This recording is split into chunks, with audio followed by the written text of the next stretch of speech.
Here come the Power Rangers, here come the Power Rangers, here come the Power Rangers Mystic Force. Hey, Wolfpack, we're back with another surprise tier list. And once again, joining me is my brother, Wolf. I should have expected that was the verse you would go with. It's and not, classic. Not the mystical opening. Hey, Cat. Hey, Light Jones. Glad you can make it. Making sure everything's working. Yep, they heard me all right. Yep. Hey, we're back once again doing a tier list on the great franchise of those spandex supers, the Power Rangers. I finally watched Mystic Force all the way through, meaning we get to do a character tier list just like we did for every good show. And now we made it to Mystic Force.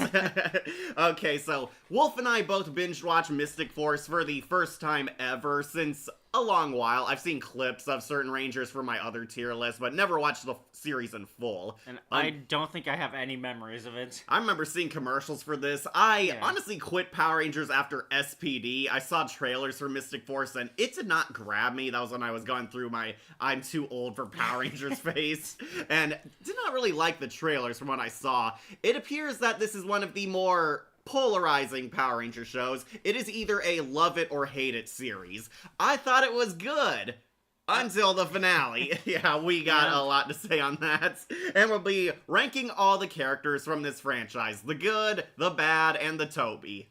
Got them all here. All the key players this time. All the important plot-relevant characters. Not too many monsters of the week unless you count the 10 terrors. But yeah, we got every named character, everyone who matters on this show. And we'll be ranking them all from top best to bottom worst. Oh good, you added a number system to it. Yep, to make it easier on you. This Good. actually came with the tier list. Oh, nice. I did not make this tier list. I did find it. I added a few characters that were missing who I felt were important. And I changed the slots for our own show. So yeah, if you don't know how tier list works, I'll explain it to you if this is your first tier list ever. Magical Source, Mystic Force. Hey, Shadow, you made it. I know this is not one of the fan favorite Power Ranger shows, but what the heck, we finally watched it because it was mercifully short. Yeah. Wolf, what did you think about Mystic Force? I honestly did enjoy most of it. As Kat has alluded to, the finale is not the best, but I did enjoy actually more than I thought I would.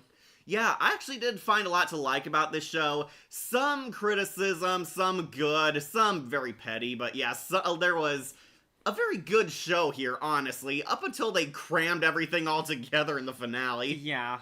Yeah, I actually did like it, and I have changed my opinion on some Rangers. Don't worry if you saw my past tier list, some opinions have not changed, specifically Nick, but yeah, we'll talk about it soon. Alright, so I'll explain this. We're going to be ranking every major player in the show from top best to bottom worst. Up top in the greatest spot ever, we have Mystic. These ones are 10s out of 9s. Perfect, very good, excellent characters, probably the best character in the show, likely one of the fan favorites of the franchise too, but yeah, these ones absolutely loved it. They are 9 and 10s out of 10s. Then we have Magical. These ones are good. Pretty fairly good, very decent. Did their part in the show. I might have something I dislike about them, mostly nitpicks, but I would definitely say they were magical. They were an 8 out of 10. Then we have Worthy Opponent. These ones are silver medal territories. They were alright. They did good. They're passable. They got 6 and 7s out of 10s. 6, 7. I brought it back, but yeah, they were definitely worthy. Then we have Apprentice Mage. These ones are right smack in the middle, 5 out of 10s. They're average, they're okay. Had some spark of hope there, could have amounted to something great, but ended up kind of falling short. And I think we might see a lot more characters on this one than any other one. They were fine. They were an Apprentice Mage. Then we have Unworthy Opponent. Yeah, Korag inspired this one, Wolf. Yeah, I can tell. These ones, 3 to 4s out of 10s. They were below average. They did a bare minimum job. Honestly, kind of a generic character. Forgettable, not that great, not bad enough to be the worst, but also nothing super special. But down in rock bottom, we have Foctimus Disaster. And see what I did there? These ones, they suck. 0 out of 10s, 2 to 0 at least. They're awful, bad characters, bad performance. Did not like them. And I think you all know who might end up down here. But yeah, these ones are Foctimus Disaster bad. 2-0, more like 20 below. 50 below. And Fido. Right. Oh my gosh, that's too funny. Light Jones barfed at the 6-7 meme. Thank you. Oh yeah, the finale is even more cramped and rushed than SPD's finale. Fully agree, Shadow. Wolf has not seen SPD yet. We're gonna watch that one next. Yeah, I want to see the dog. Doggy Kruger is awesome. I like the sexy cat girl ranger, Dr. Cat. Gee, I wonder why. But SPD is actually pretty good until the finale also, and I can't wait to see your reaction to that. Oh, but yeah, this one also had the same problems as SPD's finale. A lot of good plots, but they were just crammed, rushed, and sped through too fast. We'll be talking about that when we address the characters, though. So, Wolf, I know you gave me your thoughts on Mystic Force. Where does it rank for you compared to the other shows we've been watching? I mean, definitely below all of the other ones we've watched, just because we've been watching the great ones. I will also, yes, put it underneath Wild Force. Really? Under Wild Force? Because I do actually kind of like Wild Force's ending, as well as their middle climax. Right, and Master Org was actually present compared to Optimus. Exactly, and I think the arcs with the characters, mostly the villains, of course, were a lot better there than they are here. Right. I fully agree with what the fans have been telling me in these streams, that this is another Ranger show where the villains carry all of it. The villains are more interesting. The villains get character development. The villains have the biggest impression on the show.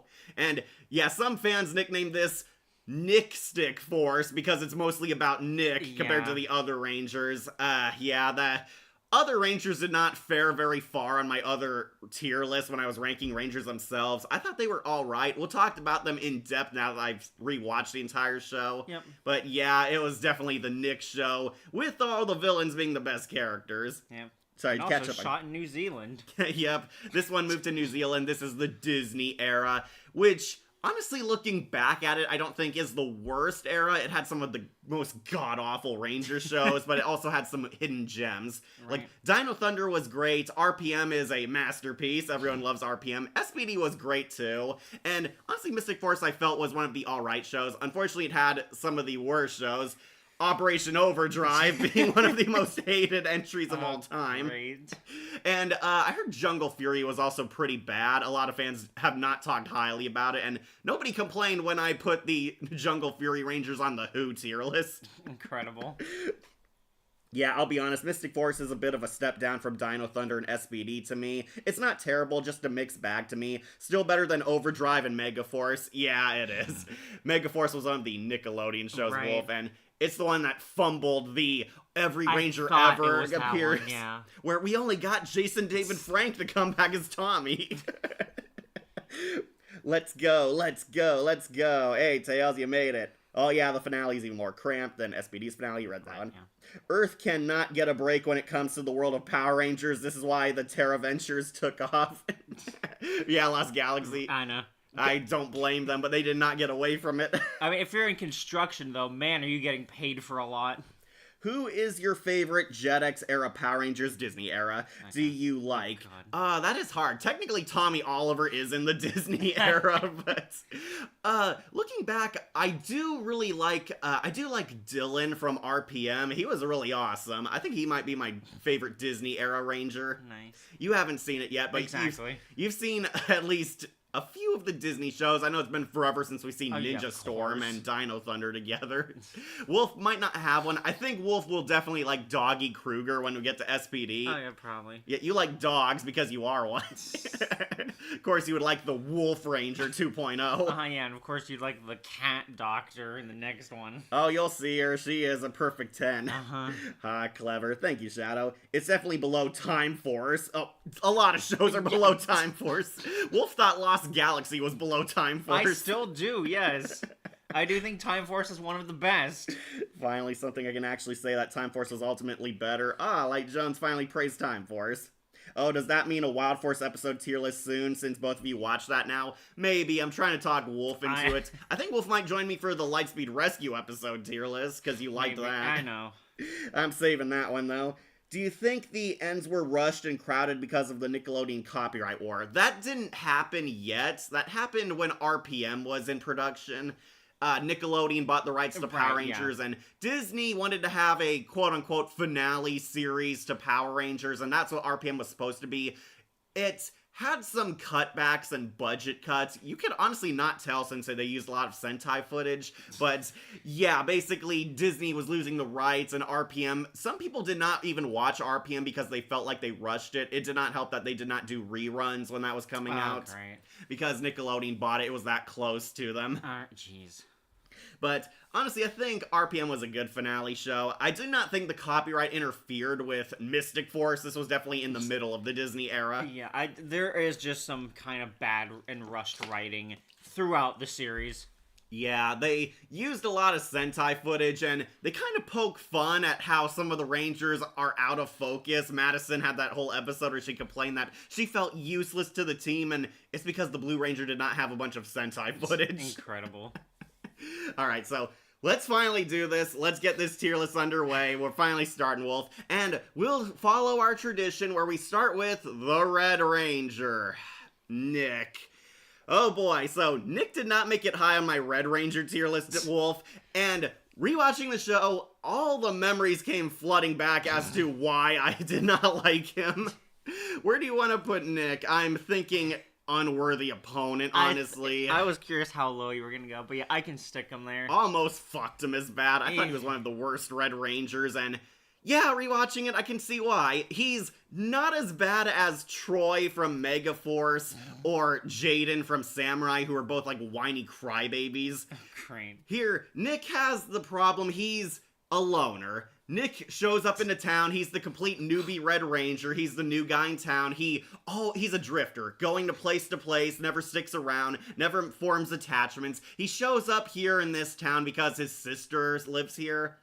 Or so he claims. Yeah. Like, he has, his sister who lives here, and he's bunking with her until he hits the next place. However, he's roped into this magical adventure, and interestingly enough, we don't have a Red Ranger in part 1. Nick doesn't believe in magic. He's a non-believer. They sound like a cult right. so much. He's a non-believer. He must believe in the magic. And part 2, Nick finally accepts his role as Red Ranger. Yeah. Then he's kind of the jerk of the group. He doesn't associate. Every time things go wrong, he always runs away. That was his whole character arc where, no, I'm tired of running. Now I stay and fight. It reminded me of that moment from the SpongeBob movie with Patrick. No, I'm tired of running. Where do you want to put this Red Ranger? The opponents, so fun. Yep, Nick, definitely one of the weakest Red Rangers, and it does not help that he gives up a lot. Whenever they fail in the episode, Nick is giving up, saying, oh, it's hopeless, we don't stand a chance, we can't do this. This even happens in the finale where he's crying and he doesn't give them an answer. No, it's hopeless. Nick, never give up. You're right, I never give up. And he completely turns around. You know what this reminded me, Wolf, of? Every time The Flash where Barry's depressed, and they have the pep talk in the hallway at Star Labs. Yeah. Barry, you have to believe in yourself or run faster. Run, Barry, run.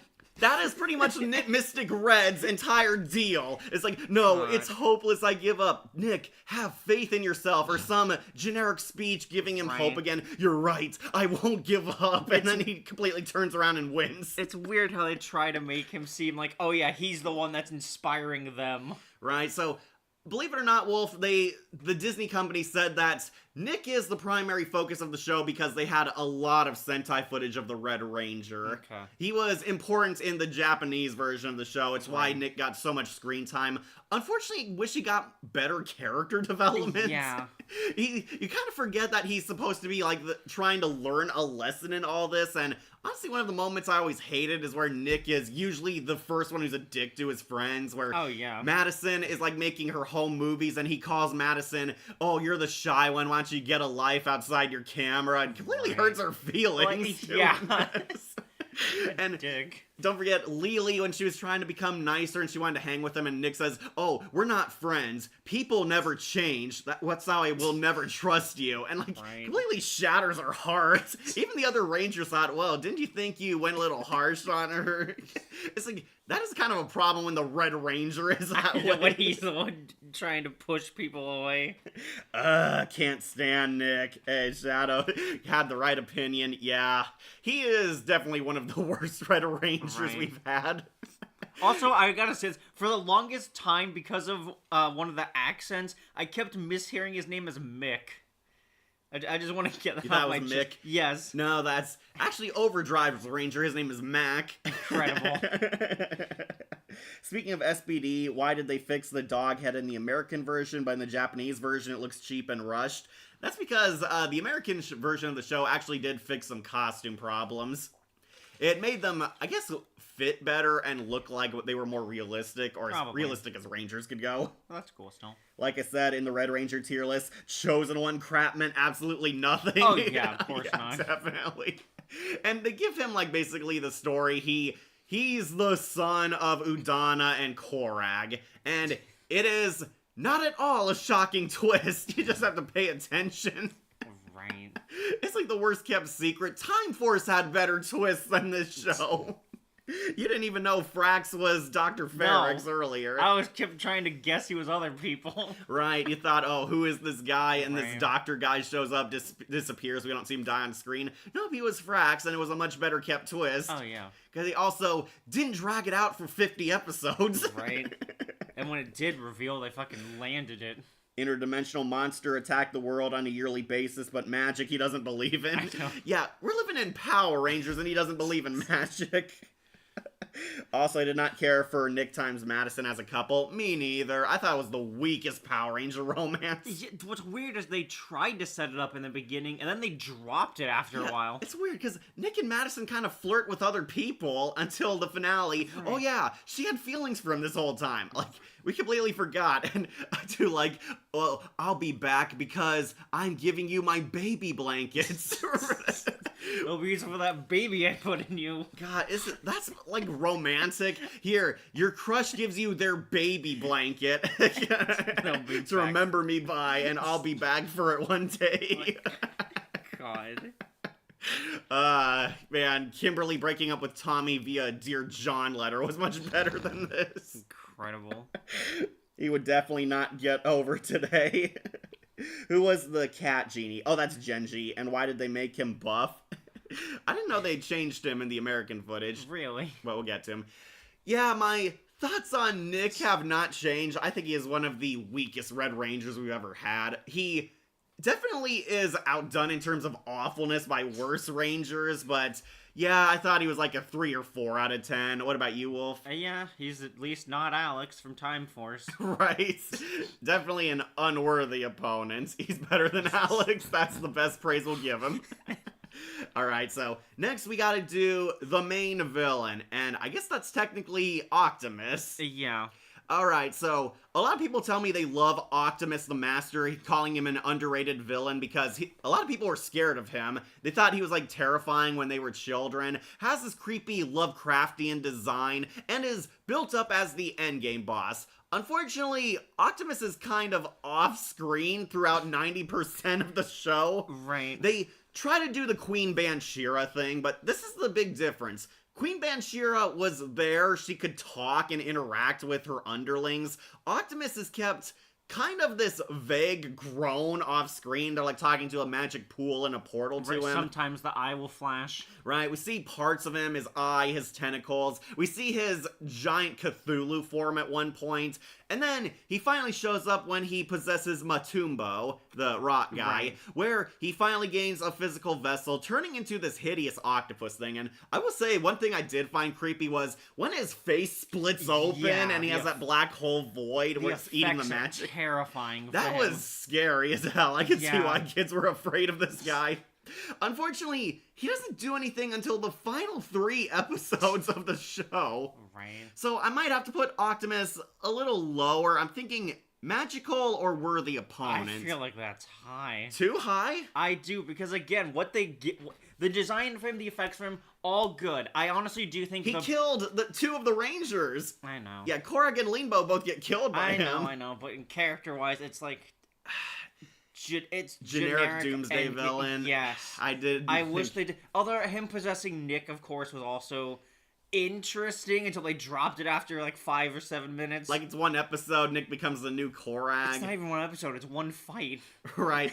And I did like the Rangers struggled fighting him because Of they didn't want to course. hurt their friend. Right. But yeah, that was like phase 1 of the plan. Yeah. He was trying to break them apart.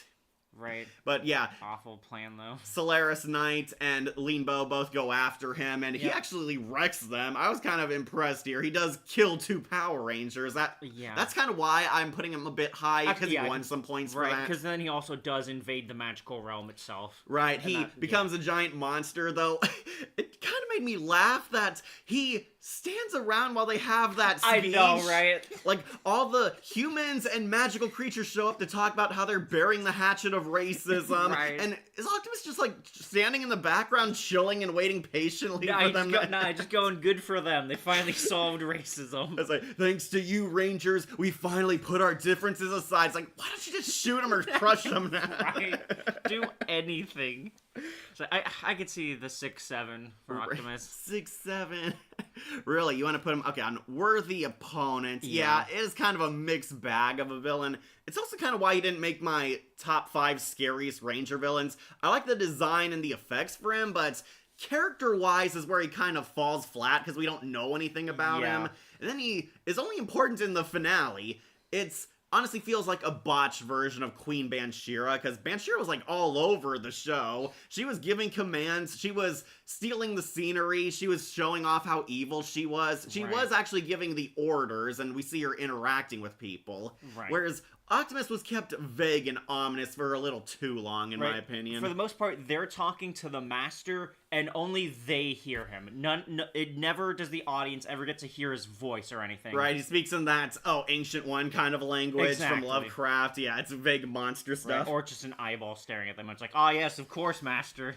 I'm conflicted. I agree that his screen time and presence was good, but throughout the series, he really doesn't do much. Optimus is a mixed as a villain to me. There's way better main villains. Of course. Yeah, absolutely. I do love his death scene, though, where they all come together, they all give the Rangers their magic, Right. and I turned to Wolf and said, yeah, this is definitely a Disney show. They have the power of love, give them magic, and I do like how they defeat him. They overwhelm him with magic. Yeah. Give me that magic! You got it! And they all blast him. Right. I consume, but it keeps coming. You're wrong, Master, because our magic is limitless. Full power! And they overfeed him until Yeah. he blows up. It is a gross effect. We see his stomach is growing bigger, and he's Right. flashes of light are breaking his skin. I can't handle more. I've consumed enough, and he blows up. Yep. That's actually a pretty violent death for the show, Right. honestly. That was pretty cool. I do like his death scene. But, yeah, he does kind of pale in comparison to other villains we've seen. Yep. Where would you rank Optimus on your villains? Who would he be under or above? God, I think he'd be under all of them. The Lost Galaxy ones are still pretty fine, yes, including Captain Mutiny. Really? I do think I like Captain Mutiny more than him. You haven't seen Ninja Storm, but I think he is leagues above Lothor. Lothor was one of my least favorite villains. And definitely better than the Operation Overdrive villains. The villains in that are the Snow Miser and the Heat Miser Right. type of villains. Yeah, unfortunately, I've been spoiled on Ranger shows. Yeah, but much better villains than him. I'm going to put him on a worthy opponent. He was fine. I just wish he got a lot more. Exactly. Sorry, check in the comments. Okay. Though I will say that his defeat was pretty hilarious by literally making him blow up by overfeeding him. Yep. Death by inflation. He's no Optimus Prime. Yeah, because he sounds like Right, Optimus. Did you watch them for the TV movie when the villains won and they had to go to the source of magic? I don't think we saw that. That does not recall anything. I don't recall it. He said there was a Power Ranger TV movie. Kind of all the finales were TV movies, though, in that way. Yeah, Optimus, we'll put him on worthy opponent. He was fine as a villain, just wish he got a lot more. Alright, next let's do the Ranger mentor, Udana. And I will give him this, Udana is a great apology for Princess Shayla. Udana is the mistress of magic. She's the guardian of the Mystic Force, and the one who recruits the Power Rangers. And she's also the White Ranger. Yep, Udana is like this 1,000-year-old ancient sorceress, kind of like the sorceress from He-Man, the more I think about it. She gives them the power. She disguises herself as this old man begging for help because he lost someone in the forest. It's a secret test of character, where the Rangers come in and try to be heroes even though they have no idea what they're venturing into. It is totally dangerous, yet they still fight. Yeah. And she sees them as her new generation of mystic warriors, where Udana becomes the mentor figure. Honestly, I think Udana is a very decent mentor figure. Oh, yeah, definitely. Yeah, Udana, she's also, so far, according to Watch Mojo, the oldest Power Ranger we ever had. Yeah, she was like 49 when she filmed this show. Nice. Tragically, Udana's actress passed away the Aw. next year at the age of 50. She had cancer. Oh, dang. Yeah, it was very tragic, but she actually made pretty big Power Ranger history because she was like one of the greatest mentor figures of all time. Watch Yeah. Mojo like listed her as number 9 or so. Wow. Yeah, and she's also the White Ranger. Udana, unfortunately, kind of doesn't do much as a Power Ranger. She transforms in the beginning, but she loses her powers. Her staff gets stolen by Korag, and Udana is frequently targeted by the Master's forces because she's a powerful mage. They like turn her into a living battery or hold her hostage, forcing the other Rangers to save her. And Udana, much more better at being a mentor than Princess Shayla. Yeah. One, she was actually wise. She actually knew what she was talking about. Right. And occasionally she saved herself whenever she was captured. Whereas Princess Shayla was a damsel every time they took her. Remember, you were shocked when Shayla actually had her karate kicks Yeah, where and they fought have back. to pull out the fight for her. It's like, where the hell was that the entire show? Right. Here, Udana is like fighting from episode 1. She is not afraid to get her hands dirty even when she's depowered, and Udana actually gets a lot of character development too. She is kind of their master splinter. She's wise. She mentors them, teaches them lessons of the week, and Udana finds out her baby and her husband are both alive, and she goes on a personal quest to find them. It's honestly a big deal when she leaves the show because they don't have her around. Right. Claire is like her apprentice, and Claire is forced to step up and grow up fast, while Udana tries to find her husband, and her husband, dun dun dun, is Korag. Yeah, Korag was Leanbow, and he was brainwashed to be the villainous knight Korag. Yep. So, where do you want to rank Udana, honestly? I I think honestly, Mystic, honestly. I think she's 9 out of 10 at least. yeah. Yeah, Udana, we'll put on to Mystic. Yeah, we finally found an S-tier character on this show. I Yep. thought she was cool. She was badass. Oh, yeah. The actress, I thought she looked prettier with her hair down. Oh, yeah. I'm not sure why they keep doing that royal kind of Maybe it's to hairstyle. try to make her seem more like Faye. Yeah, definitely. And love her powers too. She's an ice ranger. Yeah. That was really cool. She has ice powers. Udana even fights with them in like spiritual form at one point. She was definitely one of the most useful mentors we've seen in Power Rangers. Yep. Way better than Shayla for sure, plus Udana actually is still as useful. While it's a shame we don't see her much as a ranger, I still like her as a mentor fine. Yeah, I think she was a pretty good mentor. Yeah. Definitely up there. She was wise, she was caring, and she has her heartwarming moment where she finally gets her family back together. After fighting this never-ending war, she sees her husband again and finds out Nick is her son, which kind of makes me question a few things, like how long ago did she lose her baby? Right. And well, like, when was Nick born? Because we never see like an established time in the magical Right. world. And it doesn't help that they are crossing the boundaries of worlds. Right, and Udana is like really hundreds to thousands of years old. She's like a magical being. Korag is also thousands of years old because she implies her husband was lost long ago, but her husband was also the true biological father of Nick, making me question when he disappeared. Yeah. Yeah, but eventually she gets her happy ending, finds out Nick is her boy, she saves her husband, and the family go on a road trip together. That seems honestly kind of weird. No. Nick's going on a family road trip exploring the country with his mom and dad. Totally a cool kid thing, right? The whole mom and dad thing once they found out that he was their child, honestly just kept feeling forced to me. Right, and yeah, Udana wanted her son to be a great warrior, and says, oh, Linbo has much to teach, and honestly, I do understand why Nick doesn't trust Korag at first, or Linbo, because they've been enemies throughout most of the show. Right? It's like, you can't expect me to trust you instantly, and he's all butthurt because his son won't love him and talk to him. God.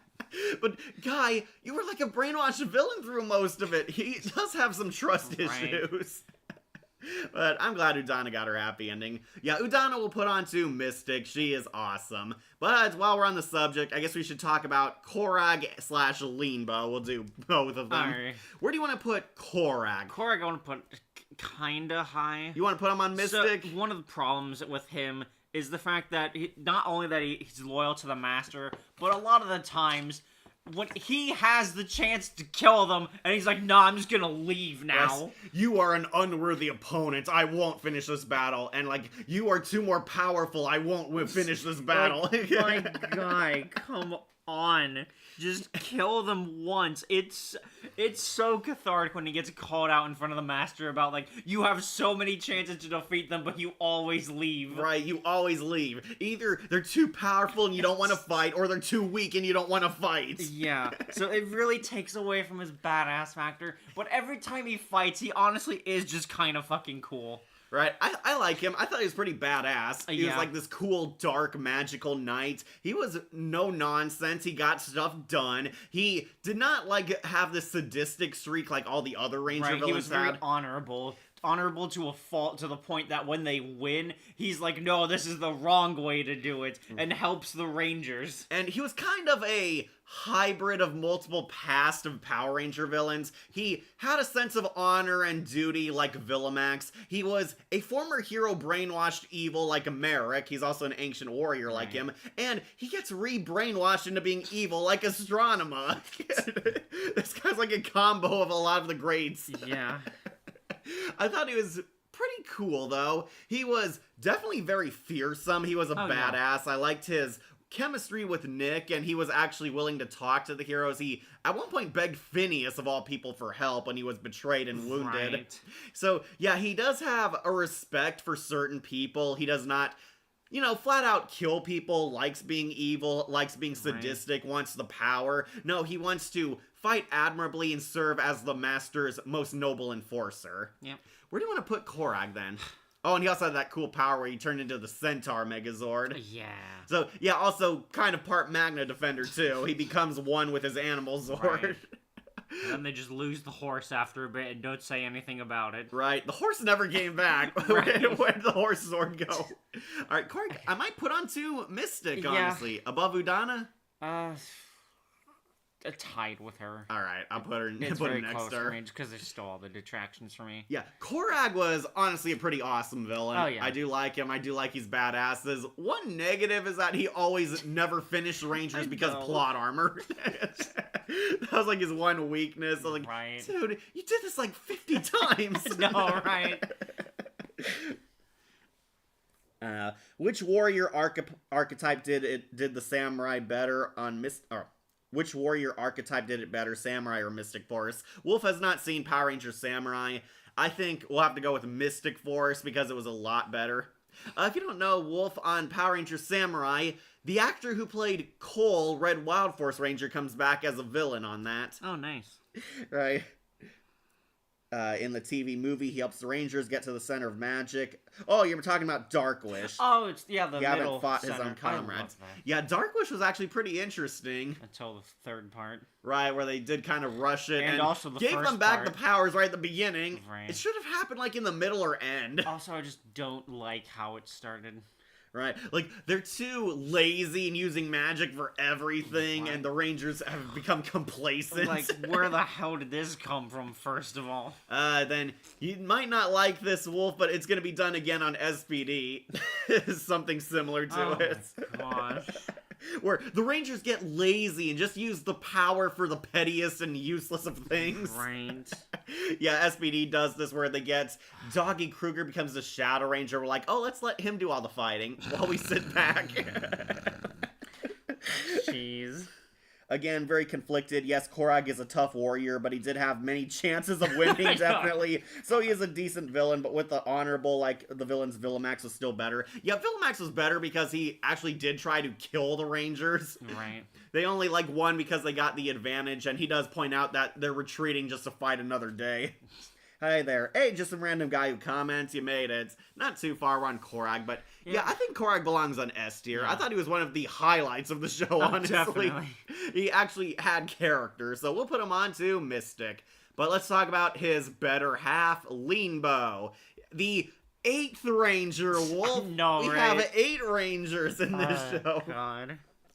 So, Korag is eventually saved by the Mystic Heroes thanks to the power of family love. They break the brainwashing spell, but he regains a good version of the Korag armor, which is just a palette swap of red, where he becomes the 8th Ranger. I believe he's the Wolf Guardian. That's what he called himself. I think so, yeah. It was definitely another wolf-inspired ranger, Right. but yeah. Leanbow becomes a good guy, reveals that he's a sexy silver fox knight, and finally gets back with Udana, and yeah, I thought it was pretty cool still as the 8th Ranger.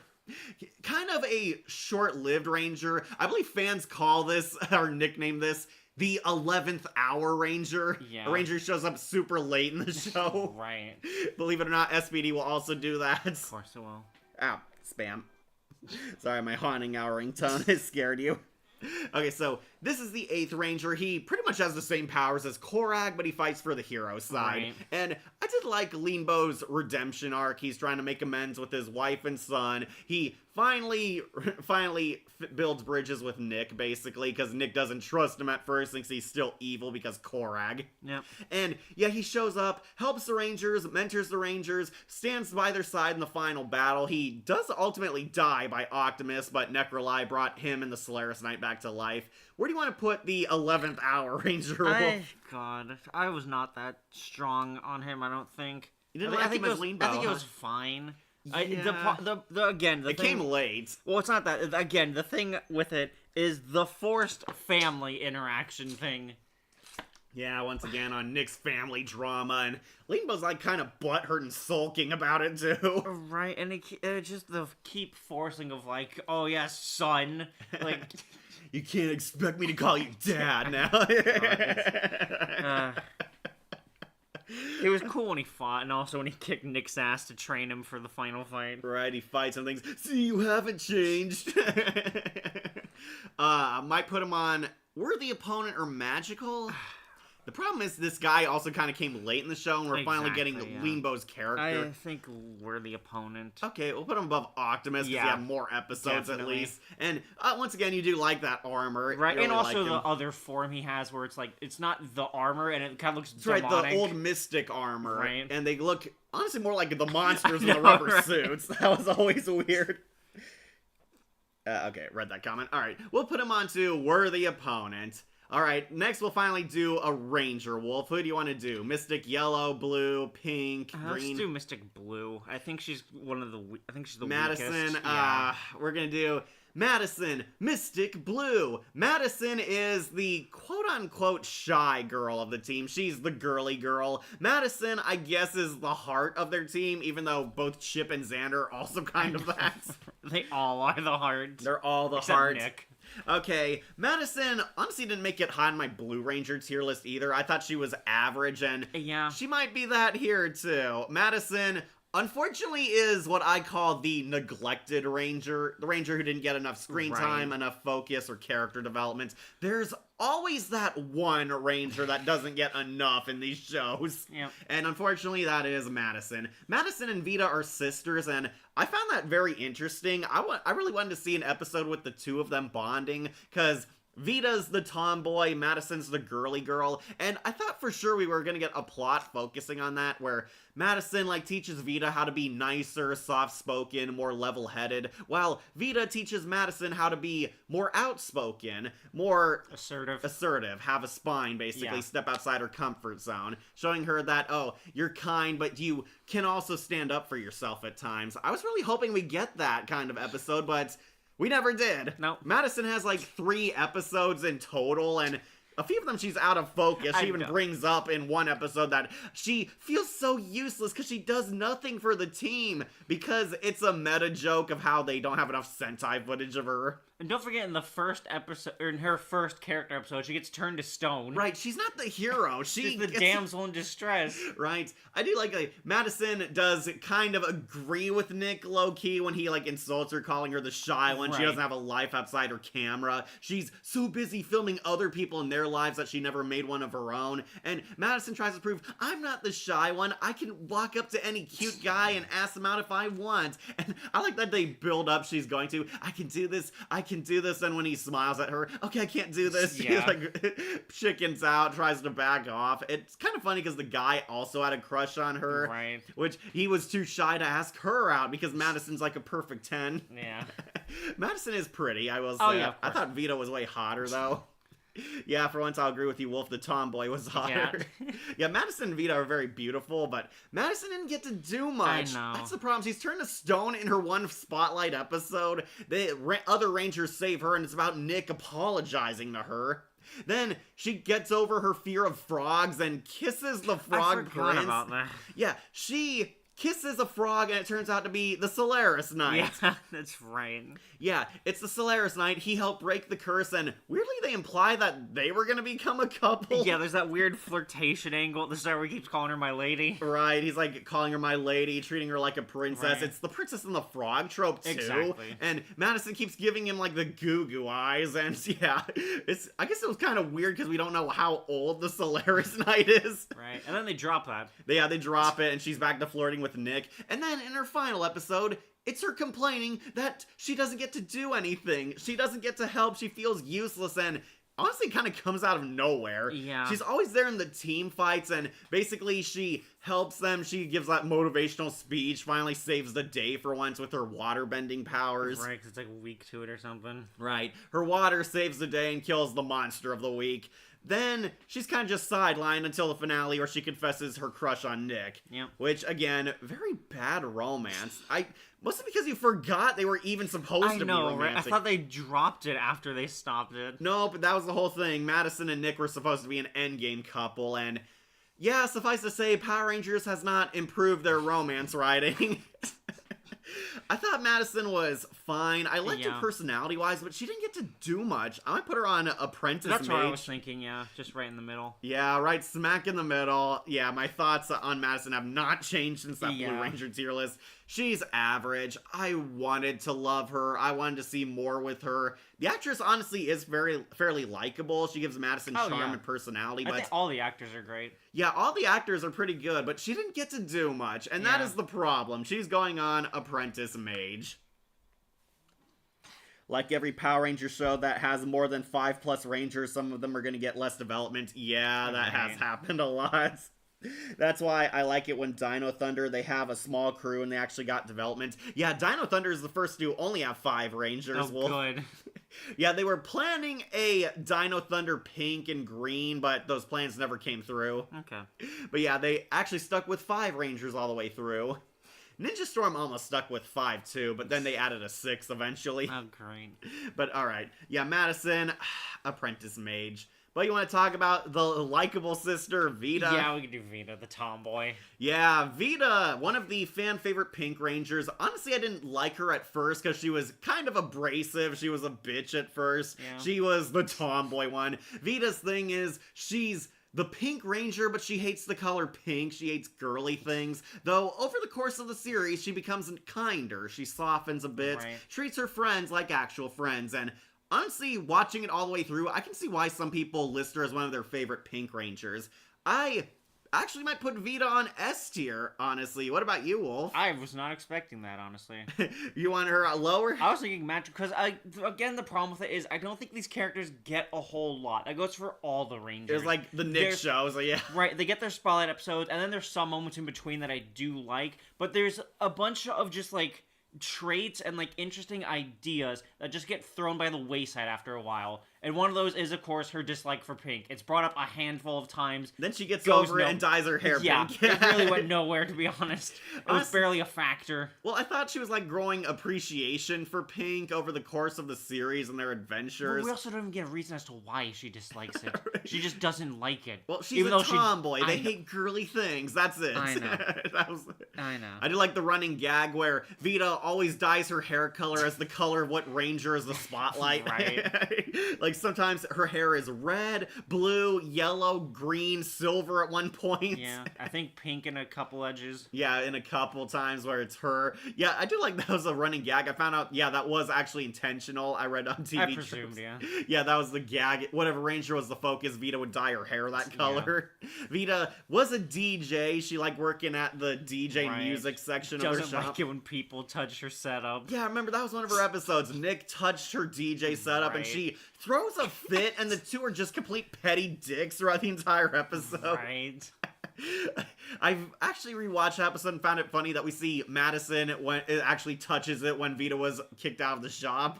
She like took advantage of her sister being Right. gone to finally play it. That one, I was wondering if she's maybe trying to help reset it because she knows what her sister's setup is like. Yeah, she does know her one rule. Right. Again, I kind of wish the sisters had more because I know. you kind of forget they're even sisters at all. Right.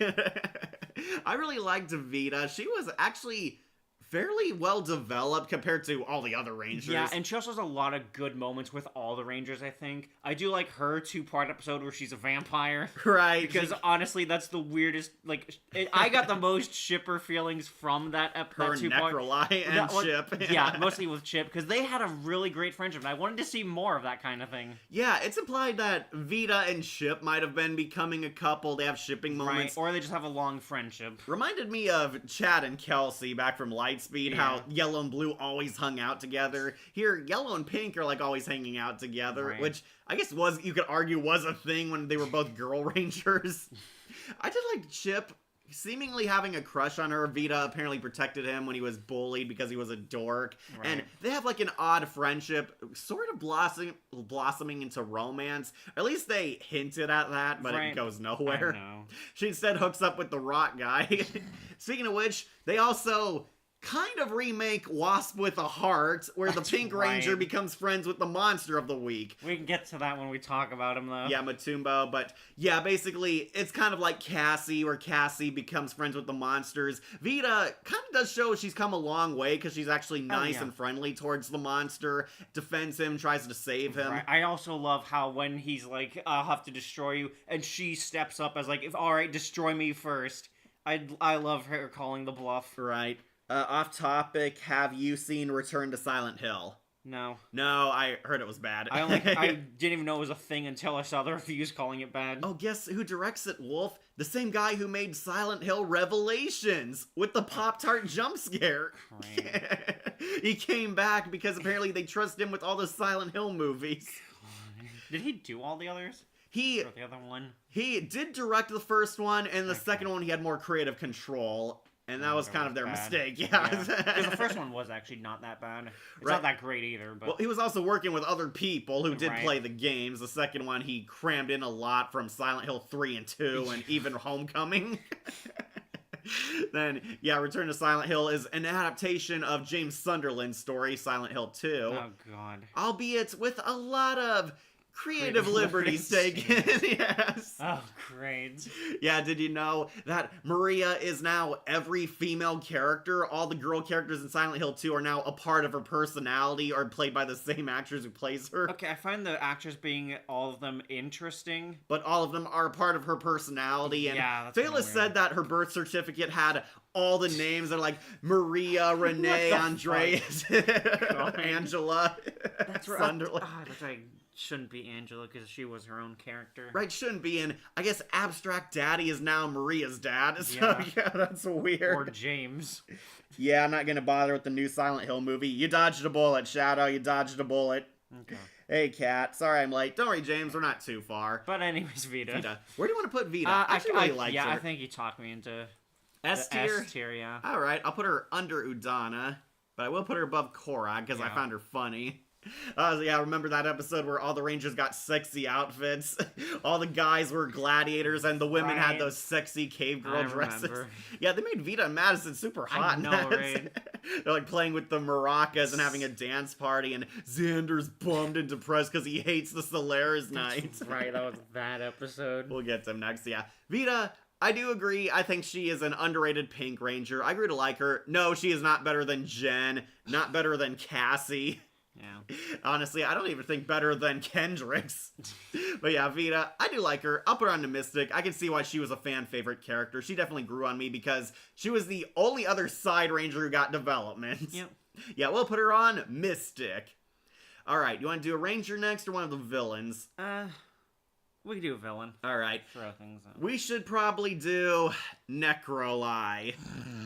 Remember her? The I queen of remember. the vampires. The one that always defers to power. Right, Necroli is, I guess, our femme fatale villain of the show. It's weird. Necroli's the prominent female villain of the show. Right. She is the advisor, originally to the Master, but becomes one to Mordecon, a treacherous backstabber to Korag, and she sucks up to the 10 Terrors, basically. Until the ending. Necroli is a vampire. Ironically, the other vampires don't look like this in this show. But yeah, Necroli is basically the other right-hand woman to the villain council. Right. She is actually a vampire, and she's the, I guess, Starscream of the team. She's the treacherous advisor. She more so has it out for Mordecon and Korag especially. Yeah. She, wants to be the Master's favorite. We find out in a twist that Lily is actually her daughter. Yeah. And I did not see that coming. I honestly thought Lily might have been, her in disguise. Right, that's what I was thinking too, because, yeah, we see her kind of acting like it, or how she has so much prominence even though she seemed like a nothing character. Right, she's causing chaos among the group. And through, Lily, she was finding out stuff about the Rangers. Yeah, I thought that would have been funny if Lily was Necroli, and Right. honestly, it'd been interesting if she had a crush on the Red Ranger, because Lily was, thirsty for Nick at Right. first. If I get him fired, he'll come after me. Right, and I like whenever she does her banshee shriek whenever she flies. Oh, God, yeah. God, I cannot get over that. I can only assume that was a part of the Japanese version. Maybe. Yeah, Necroli is there, conspiring in the back, setting up plans. Her first major villain scheme is she turns Vita into a vampire. And I do like the weird lesbian homoerotic subtext. tension, yeah. You'll do anything to protect your mistress, and sexually stroking the Right. Pink Ranger's face. God, they really studied up on vampires for that episode. Come here, my child. So weird. Yeah, that's the close we'll get to hot material in Power know. Rangers, folks. Yeah, she turned Vita into a vampire. Chip actually is the hero and saves her, cures her. They defeat Necroli. Yep. Necroli was the head vampire all along. We find out Lily is actually her daughter, and they were supposed to have a Ranzik and Nadira type of dynamic together, but They really didn't. they really didn't. So here's the thing. Necroli gets a redemption arc in the finale, and this is the problem. Necroli has been a cold-hearted bitch throughout most of the entire series. It was not at all deserved and not very well written. I did not buy it, and it felt so forced. Yeah, no, Lily was the one that was always wanting to do stuff with her mother. She wanted her, attention and affection, but, Vampire never gave it to her. Right. She always sent her away until the finale. Necroli, basically ignored her when she pleaded that, oh, we could leave, we could live human lives and just abandon this, and Necroli, kind of ignores her and doesn't even realize her daughter left. I know, right? She's just sucking up to the 10 terrorists who don't even care about her. Right, she keeps sucking up to whoever's in charge, trying to impress the villains, trying to earn the Master's favor, trying to earn the 10 Terror's favor, Right. and basically, they rush her redemption, and yeah, if you thought Ranzix was bad, Wolf, this one was much worse. Yeah, I know. I remember. It's suddenly out of nowhere, Master, if you destroy the city, please spare my daughter Lily. I only ask for her soul to be saved. And they're like, no, and we're supposed to buy that she cared about Lily this entire time. And also befriended one of them. Right, she befriends Itasis, the Egyptian Yeah. 10 Terror here. Yeah, they become kind of odd friends, and because Itasis was nice to Necroli, they kind of owed each other favors. Supposedly. Itasis died, and Necroli brought her life, and I'm like, wait, Necroli, you could revive the dead this entire time? Do you know how useful this power would have been? You could like revive so many characters to bring them back, and no. But ultimately, during the final battle, Itasis and Necroli finally defect from Optimus's inner council. They double team the fish guy here and kill him. They help the Rangers, and Necroli surrenders the last of her powers to revive the Solaris Knight and Leanbow. They brought back to life, and we see Necroli's human, where she's a sexy goth MILF. Right, God, she's hot. Yeah, guys, Lily's mom is hot. They're all like checking her out. Right, realize. Xander. I love Power Rangers. They always had really sexy cast members. Right. Yeah, Necroli's a sexy gothic MILF. Right. And Vampires don't sweat. We glow. And she hooks up with Toby. Right, just out of nowhere. Yeah, that did kind of come Aside out of from- nowhere. I guess because he took him hostage Exactly, one time. that's all it is. It's like, that's all. They like interacted once, like midway in the series. Right. Okay, so I thought Necroli was a cool villainess. Unfortunately, the redemption arc, ironically, is what ruined her for me. That and also just constantly sucking up to the 10 terrors. Right, she's like kissing their It was- ass, and she's being batted around because she's tiny. Right.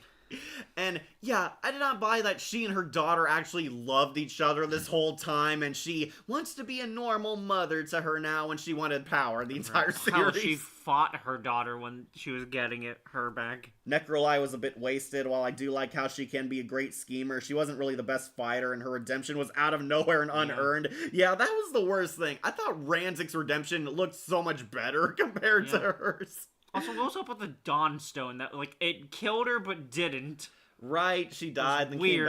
came back. It's never explained, really. Necroli, wasn't she two characters in the Sentai Magi Ranger? I never saw it, so I don't know. I wouldn't know that either. I'm getting ready to leave to see Iron Lung. Sorry, can't stay long. Oh, enjoyed the show, James. It's a movie.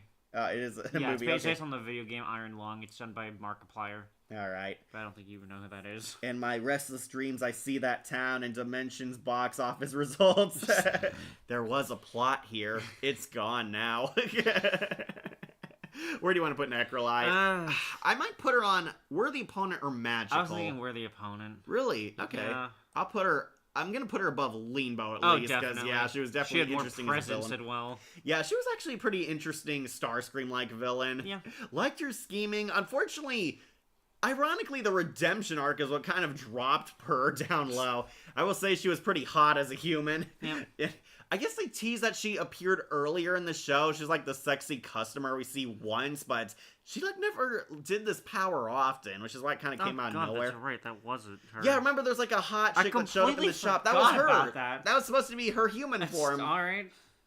She's like, I guess, trying to scope out the Rangers or how to crush on Toby all Right. along. It was kind of random, but yeah, Yeah. I'm gonna put Necroli on Worthy Opponents. Almost a great villain, but still so far. Sorry, Necroli, you're on a 6-7 scale. All right. Next, you want to do one of the... we should do Mordecon Okay. right here. Yeah, the half monster, first. half machine. Yep. This is Mordecon, the greatest enforcer of the Master and the main villain for the first 15 episodes. Yep. Yeah, he's like the villain and dies halfway through. For the longest time, we're led to believe he's the main villain, but no, he's one of the most trusted servants of the Master. Mordecon is this great warrior who was so powerful they had to seal him in hell, basically, down below. And I did like this aspect to his character. He wants to fight. He wants to get his hands dirty. He wants to kill the Rangers himself, but he can't because the curse is holding him down. And that's kind of the arc for the first part of the series. They're trying to break the curse or find a way to get him out of hell, basically. So he could finally kill the Mystic Force Rangers once and for all. And yeah, he kind of sits in his throne room in the caverns with all the Hidiacs. I think he attacks a few of them. Yeah, he like kills them in blind rage. He at first is distrustful of Korag. He's playing favorites with Korag and Necroli, trying to force them to get him out of there faster. And Right. yeah, I did find that interesting. He wants to be in the battlefield. He's not one of the cowardly villains sitting in the throne room out of their own will. Yeah, he's just stuck there. Right, he wants to fight, and basically, when he finally gets involved, he nearly wrecks the Rangers. He Right. almost kills them the first time, but because Korag ended up getting his magic slashed in half, ends up losing him, and he's sent back into hell. Then he finally breaks out again when they bring that giant door, and Korag forces it open, pretty badass, forces it and finally gets out, and he wrecks the Rangers until they finally get new powers to defeat him. Yep. Where do you want to put Mordecon? His arc was kind of abrupt, but we find out it's because he wasn't the real villain. Right.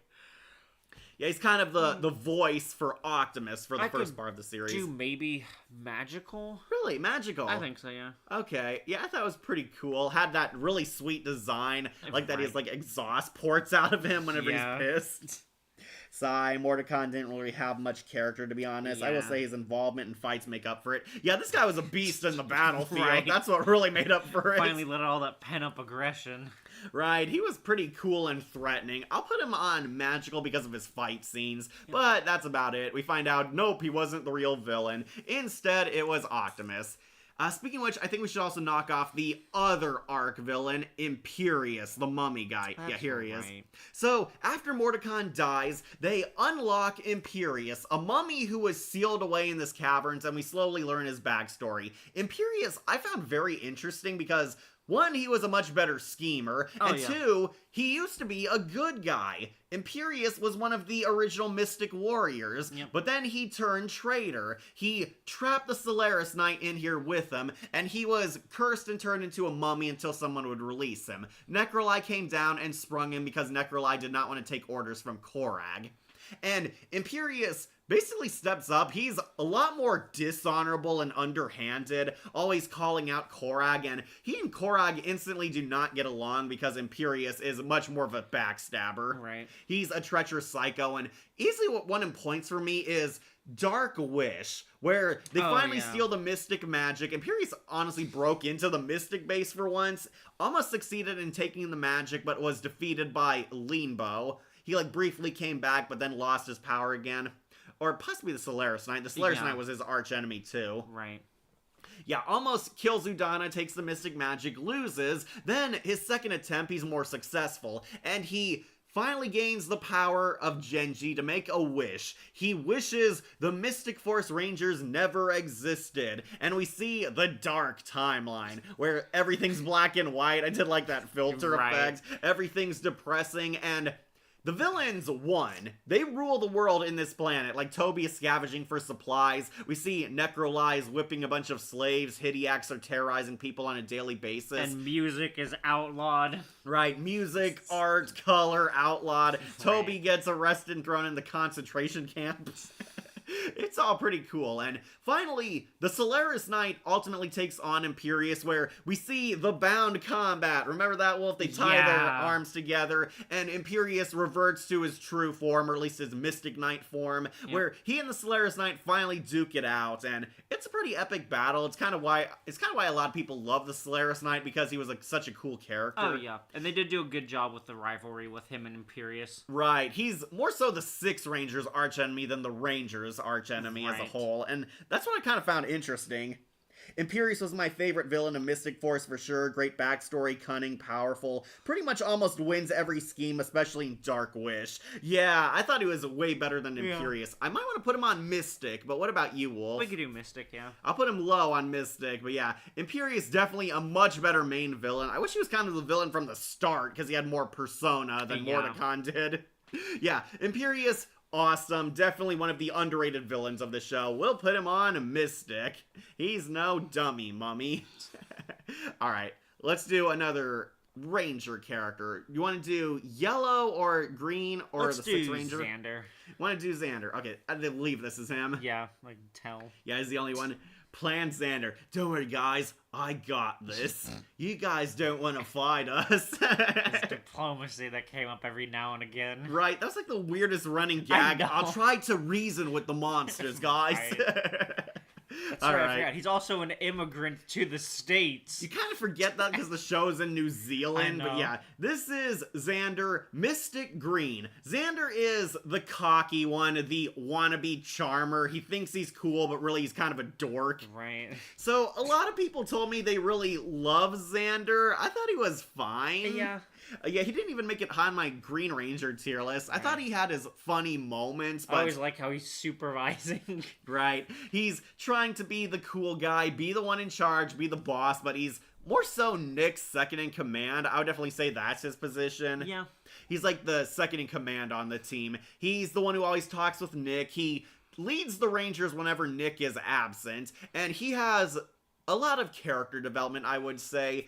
I can see why some people like him because he actually got a lot of spotlight episodes. Yeah. Though, the one episode I did not like was where the Solaris Knight is their teacher, and Yeah, and he's he's such a the whiny biggest baby. He, guys, he's a total tyrant. He keeps bossing us around. The Solaris Knight hates us. Why should we listen to him? He doesn't care about us. And it's just crying, and all the Rangers are even having fun, and he's still gloomy.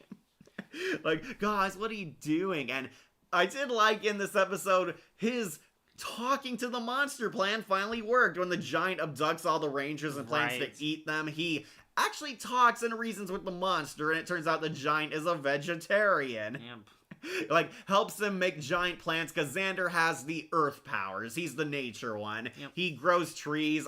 Remember that episode where he became a tree? Yes. Had like that big abnormal zit on his face. It looked like a second nose. He uses Claire's powder to make it perfect, and he turns into a tree. Yeah, it was not the powder. It was the special water for the plants. Right, it was supposed to make the plants look pretty, but unfortunately it had disastrous consequences because Claire sucked as a mage. Yeah. And Xander stupidly pours this all over his face, and he turns into Treebeard. Yeah.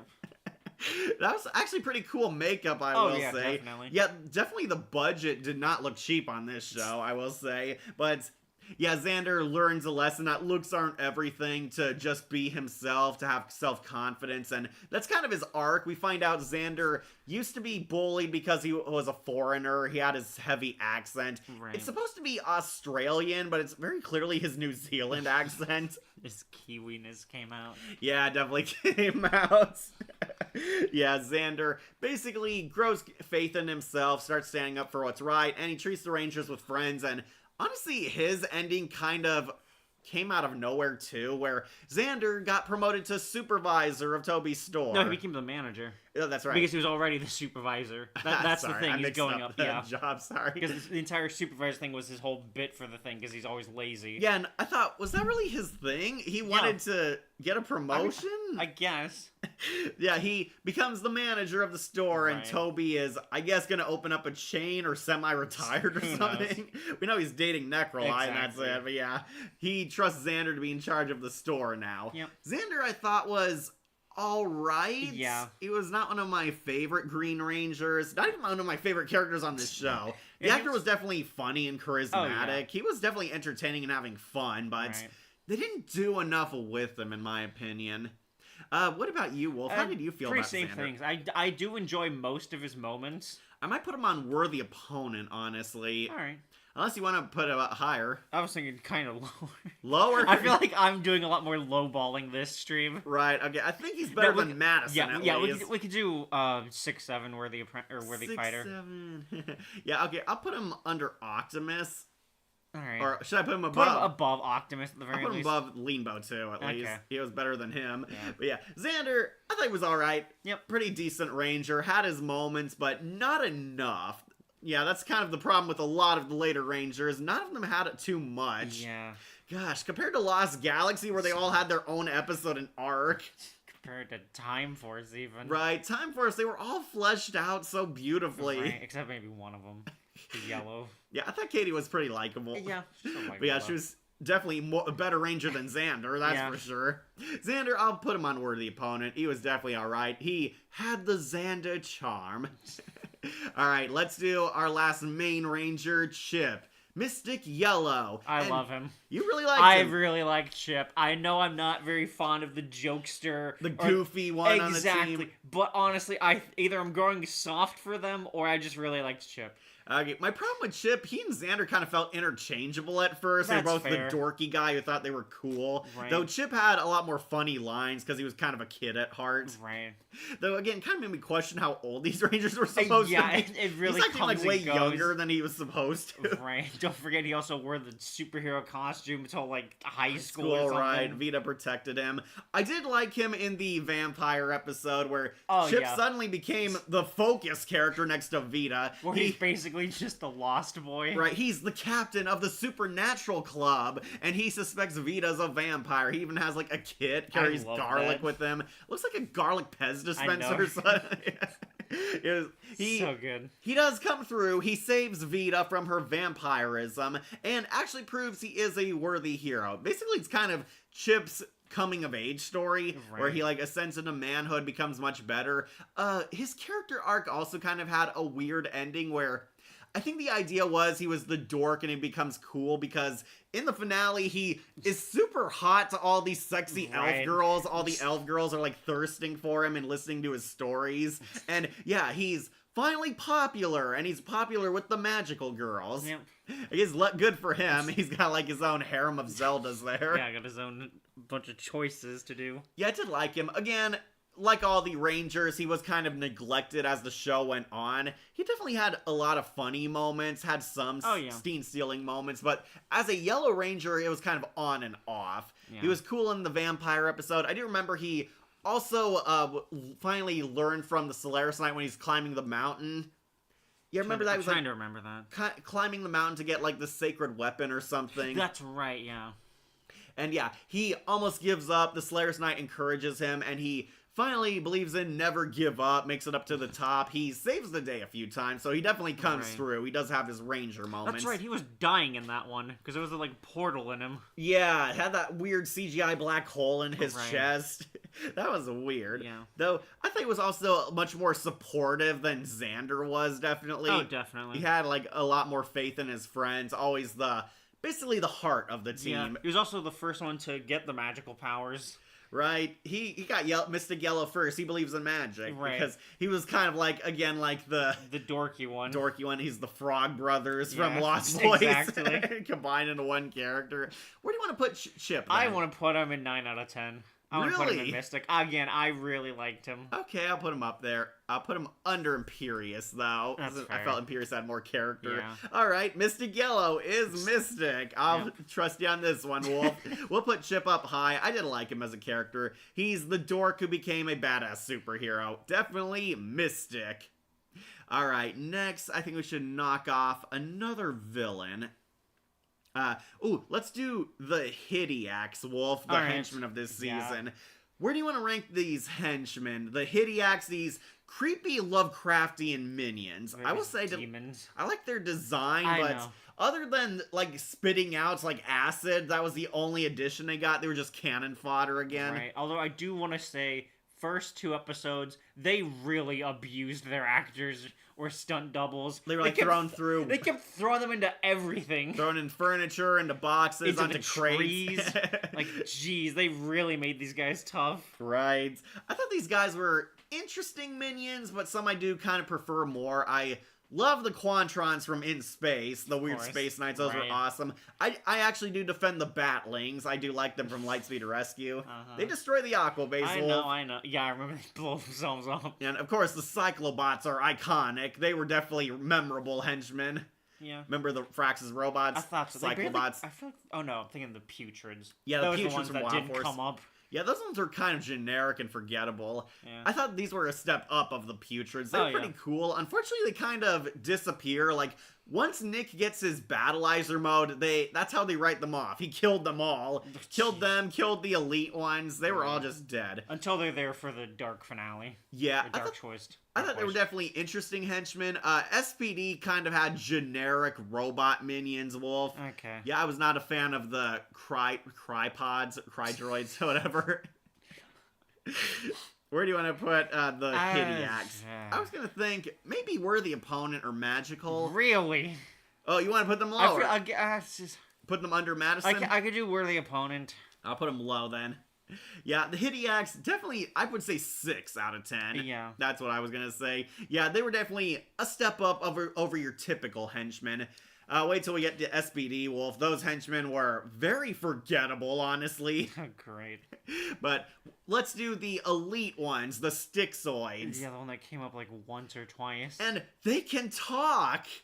Which goes nowhere as well. Right, I was kind of surprised. Did the henchmen ever talk in a Power Ranger show? The Quantrons are ones that do actually They have like talk. alien voices, Yeah, but if you don't you- understand them. Well, there's a couple occasions where I know if I listen closely and there are some words I can hear. Well, the blue and orange head Crybots from SBD were better than the generic ones. That's true. But we kept seeing the generic ones more than the elite ones. Yeah.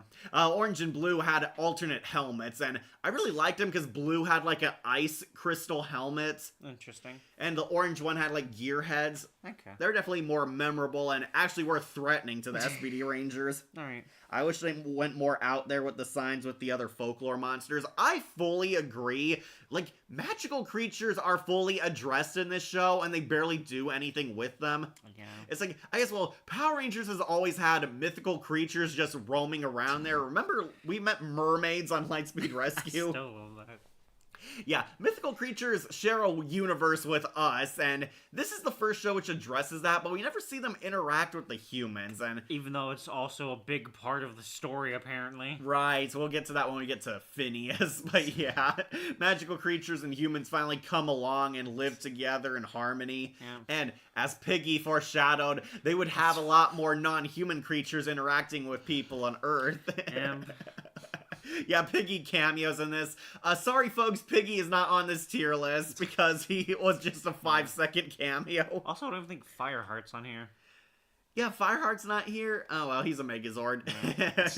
Where do you want to put the elite ones? I like that they could talk and actually interact. They were a threat until the Rangers eventually gained new powers and Right. beat them. And then they're also kind of killed in the Battleizer war montage. Right. Again, they barely came up, is my big problem. Right, I might put them on 5 out of 10, honestly. yeah. I'll put them under Madison, because Madison is more likable. Yeah, she's an actual character. And I think the last time we hear them talk is when Lily is trying to infiltrate the villain lair, and she is trying to reason with them and brings in Phineas and Claire. Yeah, good old That's Lee like the last time we squared. heard them speak. Otherwise, they never talk ever I again. know, right? Yeah, the battle droids from Clone Wars had more dialogue than these guys. They were characters. Yeah, the Stixoids started out cool, but then instantly fizzled out as it went along. We'll put them on to Apprentice Mage. Yep. Speaking of which, let's do Claire. I believe, yeah, this one's Claire. That's Lily. Yeah. All right. Let's do Claire, the apprentice to Udana. She's the dorky mage who screws up a lot, and as I predicted, yeah, there's gonna be that moment where she does something right. Right. So, I found Claire okay as a character. Once again, I think Mystic Force had a bloated cast. Oh, there definitely. were a lot of important characters, even on the hero side, and first time I saw this, I thought Claire was going to be the 6th Ranger. Like, that was my theory. She was going to unlock a power. Claire is Udana's apprentice, and we find out she's actually her niece. Claire was adopted by Udana because her mother, the Gatekeeper, originally died heroically sacrificing herself to seal Mordecon away. And Claire is training to become a great sorceress, but she's the cute, clumsy girl. She screws up a lot, all her spells backfire, hilarious CGI antics, and Right. occasionally she causes more problems for the Rangers in the first few episodes. Like turning Xander into a tree, but that was Xander's own fault.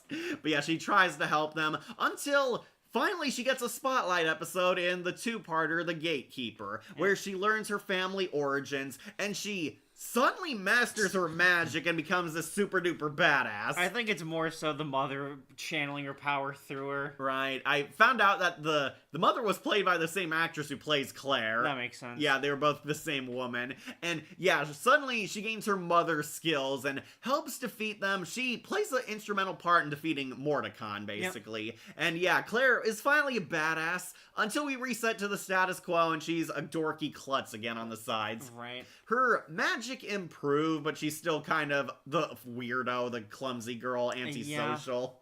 I found her kind of adorable and charming at first, but got sick and tired of them resetting the status quo so often. Right, especially when in the Gatekeeper, she did actually get to do the invisibility spell perfectly. Right, and by the end it felt like she was unnecessary. Right. She was like just a bonus character. They gave a lot more to Lily and Phineas in the final arc than her. She takes over when Udana goes on her quest to find her husband and save him, and she ends up saving Udana's life, and that's my problem. She was kind of codependent with Udana. She's always by her side, and when Udana's on this quest, Claire comes along and saves her and helps her on her mission. Right. Because Claire couldn't hold down the fort on her own. Yeah, and also, of course, Udana's going to dangerous places and she doesn't have her magic. Right. She became the gatekeeper. Yeah. So she'll finally keep those toxic weirdos out of our favorite franchises. No, that wasn't a stretch. Yeah, Claire basically helps Udana. She works with Lily and Phineas to save Udana when she's held hostage, but it was, again, mostly thanks to Lily and Phineas pulling his kung fu out his ass. Right. Yeah, Phineas was the one who saved the ladies in that episode. Like, they had to give him something. Right, it was surprising, but I thought Claire could fight now. She was the gatekeeper. Right? And also, like, the only sorceress left because Udana was still powerless. Claire, Wolf Whistler, I had a TV crush on her. Oh, you did, Anime Night. Yeah, she was pretty. Yeah. I thought she was very, very adorable. Like her as the shy blonde girl. Right. I liked Claire and her development enough, how she can even be a good fighter at times. Well, her and Phineas can both be. Right, almost forgot Piggy made a cameo. That's as close as we got to an SPD Mystic Force crossover. Yeah, it was. I remember Wolf was disappointed that there wasn't a Ranger team up. Yeah. Yeah, they stopped doing those in the Disney era. I think the last one was SPD, and with I Will Warn You, Wolf, the SPD Dino Thunder crossover was god-awful. I did not like it. It made it low on my tier list. Honestly, barely above the Ninja Turtles crossover. Good God. That's as high a praise I'll give it. Jeez. But yeah, Disney kind of stopped doing those. There was no crossover in this one. Piggy just cameos. Then Overdrive had an anniversary special where they brought one ranger from every season, and most of it was the Disney Rangers and Johnny Young Bosch. Okay. Then RPM won't have a crossover either, though I do love that they throw the Operation Overdrive helmet in the trash. Incredible. That was so funny. Yeah, Disney kind of put a stop to the crossovers till Nickelodeon brought it back. Okay. To questionable degrees, but yeah. So, Claire, I liked. She did undergo a lot of great development, honestly. I was really hoping she'd be the sixth Ranger of the team. That's what I thought we were kind of building up to, that Claire would get maybe the Ice Staff and become the new White Mystic Ranger. Right. Unfortunately, that didn't happen. Claire I might put, honestly, on Magical or Worthy Opponent. Is that too high, Wolf? I was honestly thinking we're the opponent already. Worthy Opponent, huh? Yeah. Alright, I'll put her on there. I'll put her high above Necroli, though. Yes, definitely. Because her character arc was much better written. Exactly. Yeah, people had a TV crush on her, huh? Hey, Kat. Hey, Monica the Savage Bear, you made it. Who is the woman with too much eyeshadow? Are you talking about Rita Repulsa or Lily? Probably Lily. Alright, Alright.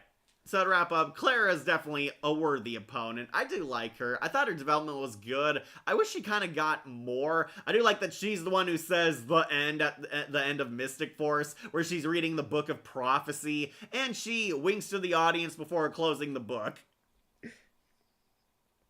Yeah, I think that's either Lily or Rita Repulsa. We'll get to her. Really, you liked Claire that much, Anime Night? What I heard about this is that this was the closest of the cameo, between this and SPD. Yeah, Tragic SPD and Mystic Force didn't get a crossover. That was a big reason why I kind of pushed watching the show, because I was looking forward to seeing SPD and Mystic Force team up, then somebody in the chat told me, oh, they don't meet them. Piggy just makes a few seconds of an appearance. Yeah, how weird was that Piggy shows up out of nowhere? Oh, in 20 years, we'll see aliens walking around here, and I want to buy a restaurant and win the lottery someday. Wolf, if you don't know, that was a part of his character arc. Sorry, I just got to my comments, yeah. Yeah, it's kind of funny Piggy showed up here. Does that mean they're like aliens hidden on Power Rangers before SPD comes in the chronological time? Oh, that is the Mystic Queen you're talking about. Okay. Yeah, we'll talk about her soon. Let's get rid of another ally. Let's do Lily. All right, Wolf. What do you think of squared. watered down Nadira? Is what I call her. Yeah, I can see why you call her that. So Lily was kind of a bizarre character they had here. Lily was set up like she was a civilian character. If you don't know, Wolf, they started doing these again in Dino Thunder, where we have a funny civilian character, kind of in a similar vein to Bulk and Skull. Right. Lily was this bitchy, popular girl who thought she was better than everyone. She had a crush on Nick. She's kind of a bitch at first. She tries to get Nick fired from his job. She steals the money Toby wanted in the bank and frames Nick for it. They all don't trust him because he's the outsider. But no, they find out Toby was the one who actually saved the day. He found out, he found the missing money. Nick was innocent. You should apologize to him. Yeah. And she kind of, hitting my leg on the table. Yeah. Yeah, she kind of gets her comeuppance at the end. She gets comically humiliated, Bulk and Skull style. Then, in a twist, she's Necroli's daughter. Yep. Yeah, that was kind of interesting. Once again, I thought it would have been better if Necroli and Lily were the same person. That's where I thought it was going, but no, she's actually the child of Necroli, and is kind of there in the council room from time to time. She passes by the Rangers in her villain uniform, and they don't question anything. That's just her being her. Yeah, Lily is the mole for the villains. She's spying on the Mystic Rangers, ratting them out, telling them stuff that might help in the plot. Basically being a spy for the villains. Then, it isn't until halfway through where she discovers she doesn't like being evil, and not hard to see why. She's kind of abused. Her mom doesn't treat her with respect. Yeah. The villains turn her into a cockroach twice. Right. Remember that weird effect? I remember, yeah. It looked like Mr. Blankenship Fly from Goosebumps. It was that bad. I hear Lily's actress was also in Jungle Fury, playing as Camille the General to Dai Shi. Though, again, been a while since I watched that show, so don't honestly know my thoughts on that series. Okay. Yeah, honestly, I might not see Jungle Fury, because apparently makes the top 10 worst Ranger shows. Alright, that's fair enough. What's the difference between Disney, ABC Family, and Jetix Power Rangers? I'm confused about the copyrights. Those are all different channels Disney owned. I didn't realize they had Jetix. Yeah, they had Jetix. Okay. Jetix was a Disney program. That's right. Jetix put all the shows Disney owned but weren't on the current channel. Right. Yeah, I remember they also replayed Spider-Man, the animated series, on Jetix. That's right. Yeah, that's how I discovered that show. Nice. I actually hated her, and even if she reformed, I still hated her. Yeah, that was the thing. Lily realizes she hates being evil because she gets no respect, and her mom doesn't even notice she's gone. Necrolite was terrible, but yeah. She ends up becoming friends with the Mystic Rangers. She gets a job at Toby's shop, and Nick is an ass and says, "We don't want you. We don't like you. You don't change. People never change," even though he changed. Right. Yeah, Lily's rejected. She kind of walks the line between good and evil and ultimately decides she wants to do good. She wants to atone for her sins, and she does so by saving Udana. Lily becomes kind of odd friends with Phineas, and it is so funny that Phineas and Lily fall in love. Right. I did not expect that. And neither was I, honestly. Yeah, she gets over her crush on Nick and suddenly wants Phineas all of a sudden. It's because they can lick each other's wounds because they're both the outcasts. He's the one that's not liked by either humans or even the other mythical creatures, and Lily isn't liked by her mother and the other dark beings. Right. As for Lily, she's meh, basically nothing character throughout the show to me. Not the worst character in Power Rangers, but also far from the best. Yeah, that's what I was kind of thinking. Yeah. She saves the day. I was kind of hoping Lily would get a superpower or something on what happened to that subplot where she was going to become the future queen of the vampires. Right, in the Book of Prophecy, and she didn't like that. And when I first saw that, I thought, oh, okay, so it's going to happen at the end, of course. She's going to be a good queen. Exactly. Yeah, that's what I was thinking, but it goes nowhere. Right? They drop it all of a sudden. I don't want to be queen of the vampires. You could have been a noble and just queen, and I thought, Necroli was going to die or lose her crown, basically. Exactly. Oh, I thought it was going to be death. Yeah, that's the most likely. Evil. I didn't Necroli was evil as hell. So yeah. Right, I didn't expect the twist into goodness, and she gives up her powers. Right, Necroli turns good, and they don't become the queen of the vampires. Instead, they live on a condo around the area, and she works a regular job dating her boyfriend, Phineas. Right. And that's kind of the end of her character arc. Yeah. She reminded me a lot of Nadira, but Nadira was done so much better on Time Force. Of course. Because, yeah, her arc was definitely done a lot better, and she was a villain for at least half the show, whereas Lily kind of walked the line between good and evil. Right. I might put her, honestly, onto Worthy Opponent or Apprentice Mage. I still think we're the opponent's high. What the fuck? Let's put her on Apprentice Mage. Yeah. I'll put her under Madison, because I liked Madison a lot more. Yeah. Yeah, Lily was alright, an interesting character. She underwent a lot of development, but honestly thought she would factor into the show a lot more. Yeah. But yeah, she and Necroli become a loving mother and daughter, and she's good now. Yep, so much for all that abuse all her life, practically. What would you warrior cat names be, and what role would you have? I'd definitely name us after cat breeds. Of course you Like would. Tuxedo, Liono, Egyptian Mao. I never liked the mother too. I actually made a new definition of MILF, but in the bad way. Most irritated lesson female. Alright, Lily, I'll put her on Apprentice Mage. Okay. She was alright as a character. Yeah.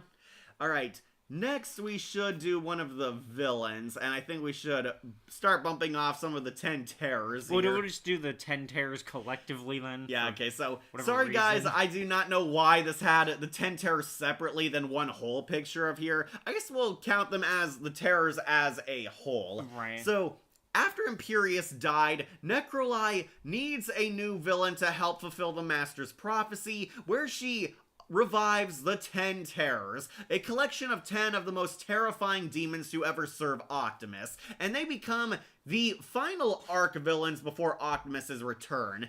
And honestly, I did really like them. I thought they were definitely cool because they're actually titans, basically. Yeah. They are giant and they shrink themselves down to human size when interacting with Necroli or the Rangers. Well, Which that is, was Necroli. They always stayed bigger than her. right, they always like smacking her around Exactly. and revealing how taller they Yeah. they are, you know, always carrying that big Right, stick. She's basically just a fly to them. Right, so where do you want to put the 10 Terrors as a whole? Because they started out as really interesting villains. Right, the problem is they came really late, and by the time you notice, like, that they're down to even half their numbers, we're already near the end of the series. Right, these guys should have been the main villains of the entire show, honestly. Yeah, or at least come after, it should have been, like, Imperius maybe first, and then the 10 Terrors. Right, because they were killing them off one by one, but then you realize we still have like half of them still alive. Right, so, and it's definitely gonna bleed into the finale, which it did, and it wasn't good. I honestly find it funny that the Terrors was even bigger than Necroli.